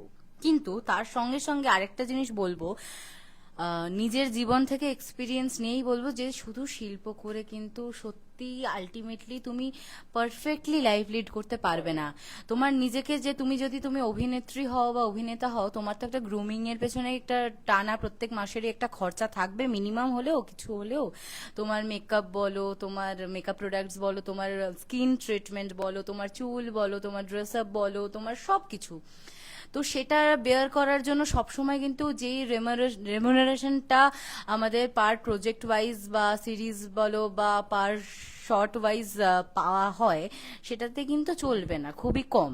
তো হ্যাঁ, যারা স্টুডেন্ট লাইফ লিড করছো, এখনো পর্যন্ত কলেজে আছো, তারা এখনো এটা সাইডে রাখছো, ঠিক আছে, কিন্তু আস্তে আস্তে এখান থেকেই টাকা পয়সা, প্রথমেই কিন্তু নিজের জন্য একটা বিশাল কিছু খরচা, ডায়মন্ড কিনে ফেললে, একটা গাড়ি কিনে ফেললে, একটা ফ্ল্যাট কিনে ফেললে, এটা করো না, আর এটা পরে করো, সময় আছে। সবার আগে তুমি হ্যাঁ, একটা যদি তোমার কাছে মাথা গোঁজার জন্য কোনো জায়গা না থাকে, তাহলে অবশ্যই তুমি একটা বাড়ি তো কিনবে বা ফ্ল্যাট তো কিনবেই, কিন্তু তারপরে তোমার নেক্সট টার্গেট যেন থাকে একটা কোনো সাইড বিজনেস বা সাইড ইনকামের প্ল্যাটফর্ম খুলে রাখা। তুমি একটা ছোট দোকানও খুলতে পারো, তোমাকে আমি বলছি না এখনই তোমাকে জিম সেন্টার খুলতে হবে, ওটা তো একটু লাক্সারিয়াস ব্যাপার হয়ে যাবে। তো তুমি একটা ছোট দোকান নাও, তোমার বাড়ির তলায় যদি একটু স্পেস থাকে, তুমি সেখানে একটা স্টেশনারি শপই খোলো, তোমার ওখানে একটা দুটো মানুষ রোজগারেরও একটা সুযোগ পেয়ে যাবে, প্লাস তোমারও একটা স্টেডি ইনকাম থাকবে। যেখানে এখন তো আমাদের তো ইন্ডাস্ট্রিতে এরকমই হয় যে 1 মাসে হয়তো ব্যাক টু ব্যাক কাজ আছে, আবার পরে 2 মাসে কোনো কাজই নেই। যেরকম আমাদের অ্যাঙ্কারিং জগতের অনেকটাই কাজ ডিপেন্ড করে একদম পুজোর সময়টা থেকে এপ্রিল পর্যন্ত, এই পয়লা বৈশাখের টাইমটা, আবার বর্ষার সিজন চলছে। আর it's same goes for the যাত্রাস, মানে যারা যাত্রার সাথে ইনক্লুডেড আছে তারা খুব ভালো করে জানে যে পুজোর সময়টা থেকে এই এপ্রিল বা ম্যাক্সিমাম 10th মে পর্যন্তই একটা রমরমা বাজার চলবে, তারপরে কিন্তু বেশ কিছুটা মাস তোমাদেরকে ঘরে বসে থাকতে হবে। তো তোমরা সেই সময় নিজেদের কোনো একটা অন্য প্যাশন ক্যারি ফরওয়ার্ড করলে, কেউ বুটিক চালু করে, কেউ কলকা আর্টিস্টও ইভেন কত ছবি আঁকে, কেউ পোর্ট্রেট অর্ডার নেয়, অনেক কিছু, অনেক অপশন আছে। এখন তো আর আমরা মান্ধাত্তার আমলে পড়ে নেই বা 80-র দশকে নেই যে কোনো চাকরি নেই বা মেয়েরা চাকরি করবে না, মেয়েরা কাজ করবে না, মেয়েদেরকে বাইরের জগতে মিশতে দেওয়া হবে না। মাইন্ড সেট আপ আমাদের পুরোনিকার মানুষদের, ইভেন আমাদের বাড়িতে যারা দাদু ঠাকুমা আছে তারা নিজেরাও চাইবে যে আমাদেরকে অনেক বেশি প্রোগ্রেসিভ হিসেবে দেখতে। তো ওটাই যে একেবারে হাল ছেড়ে দিও না, হাল ছেড়ো না বন্ধু, বরং কণ্ঠ ছাড়ো জোরে, এবং তার সাথে সাথে শুধু শিল্প নয়, সাথে কিছু একটা বিজনেসের কিছু কানেক্টেড রেখো কিন্তু নিজেদের সাথে। একদম। সুতরাং আর হ্যাঁ, ভুলভাল জায়গায় বিশ্বাস করো না, দরকার হলে 10টা মানুষকে জিজ্ঞেস করো যে এই জায়গাটা কি ঠিক, এখানে যাওয়াটা কি ঠিক, এটা কি অথেন্টিক, জানো, ভালো করে বোঝো। তুমি নাই জানতে পারো সবকিছু সম্পর্কে, সবাইকে যে সবটা জানতেই হবে জেনে কেউ বড় হয় না, সবাই ঠোক্কর খেয়ে খেয়েই বড় হয়। কিন্তু তবুও তোমার আশেপাশে কিছু বিশ্বাসযোগ্য মানুষকে তৈরি করো, সবাইকে বিশ্বাস করো না। আমি আবারও বলছি, সবাই কিন্তু তোমার 14 বছরের বন্ধু তোমার পেছনে কখন লাথিটা মেরে দেবে তুমি ধরতেও পারবে না, তখন হাহুতাশ করে কোনো লাভ নেই, তাকে কেন সব শেয়ার করলাম। যাই হোক, আর সহজে প্রেমে পড়বে না। আগে নিজের কেরিয়ার ঠিক করো, তারপর দেখবে প্রেম ভালোবাসা, সত্যিকারের ভালোবাসা, টাকা রূপের ভালোবাসা, কামের ভালোবাসা, মোহের ভালোবাসা সব তোমার পেছনে একদম লাইন দিয়ে দাঁড়িয়ে থাকবে, তুমি ঘরে রাখার জায়গা পাবে না যদি তুমি সফল হও। আর তুমি যদি সফল হও, সব থেকে বড় প্লাস পয়েন্ট, তুমি তোমার মতনই একজন কাউকে স্ট্যান্ডার্ড ম্যাচ করে পাবে। সবথেকে বড় আর আরেকটা জিনিস, বন্ধুত্বে চ্যারিটি করো, বন্ধুত্বে তুমি জাত পাত স্ট্যান্ডার্ড ব্যারিয়ারে যেও না, কিন্তু সম্পর্কে যদি থাকতে হয় বা কোনো কাউকে নিয়ে যদি তুমি ফিউচার ভাবো, তুমি স্ট্যান্ডার্ডটা ম্যাচ করে, কিছুটা হলেও ম্যাচ করে ভেবো। জাত, ফাইন্যান্স, রূপ সবটা ম্যাটার করে। কেউ বলেনি, মানে সব যারা জ্ঞান মারে যে আরে দেখতে খারাপ তো কি আছে, মনটা তো ভালো, তারা বাজে কথা বলে, বাজে কথা বলে তারা। সবটা দরকার এই যুগে। এই যুগে প্রথমে দর্শনধারী, তারপর গুণ বিচারী। তো আগে নিজেকে প্রিপেয়ার করো, সেই অনুযায়ী অন্য একটা মানুষকে জীবন সঙ্গী হিসেবে নিয়ে নাও। আর তুমি যদি একটা এলেবেলে কাউকে নিজের জীবন সঙ্গী হিসেবে বেছে নাও, তাহলে কিন্তু সব থেকে বেশি রিগ্রেটটা তোমার মা বাবা করবে, এবং পরবর্তীকালে তুমি নিজেও করবে, কারণ সারা জীবন তো তারা থাকবে না তোমাকে দেখার জন্য, বা তো আমার মেয়ে আমার ছেলে কি করে ফেললে এটা ভাবার জন্য তারা থাকবেন না। তোমাকেই নিজের জীবনটাকে সার্ভাইভ করতে হবে। এবার তুমি নিজের জীবনটাকে সার্ভাইভ করবে না সাফার করবে, সেটা কিন্তু তোমার উপর, আপন ইউ। এটাই। যাই হোক, তাপসদার লাস্ট কথাটা পড়ে শেষ করব। তাপসদা লিখেছে, মানুষের হৃদয় জয় করাই সাফল্য। দাদা, তোমাকে প্রচন্ড রেসপেক্ট করি, যবে থেকে তোমার সাথে আমার দেখা, তোমার সেই গিফট এখনো আমার বাড়িতে রাখা, সত্যি এটা আমার জয়। বাট সেই জয়টা ব্যালেন্স করাটাই হচ্ছে সব থেকে কষ্টের একটা সাবজেক্ট। যে সবাইকে না খুশি করা যায় না, সবাইকে খুশি করা যায় না। যারা একটা পদে থাকে না, যাদের প্রচুর ফ্যান ফলোয়ার্স থাকে না, তারা কিন্তু সব ফ্যানকে কিন্তু কখনো খুশি করতে পারে না। আর আমার মধ্যে যেটা নেগেটিভ, সেটা হলো আমার মধ্যে একটা বাবা বাবা ব্যাপার আছে, একটা গার্জিয়ানশিপ ব্যাপার আছে।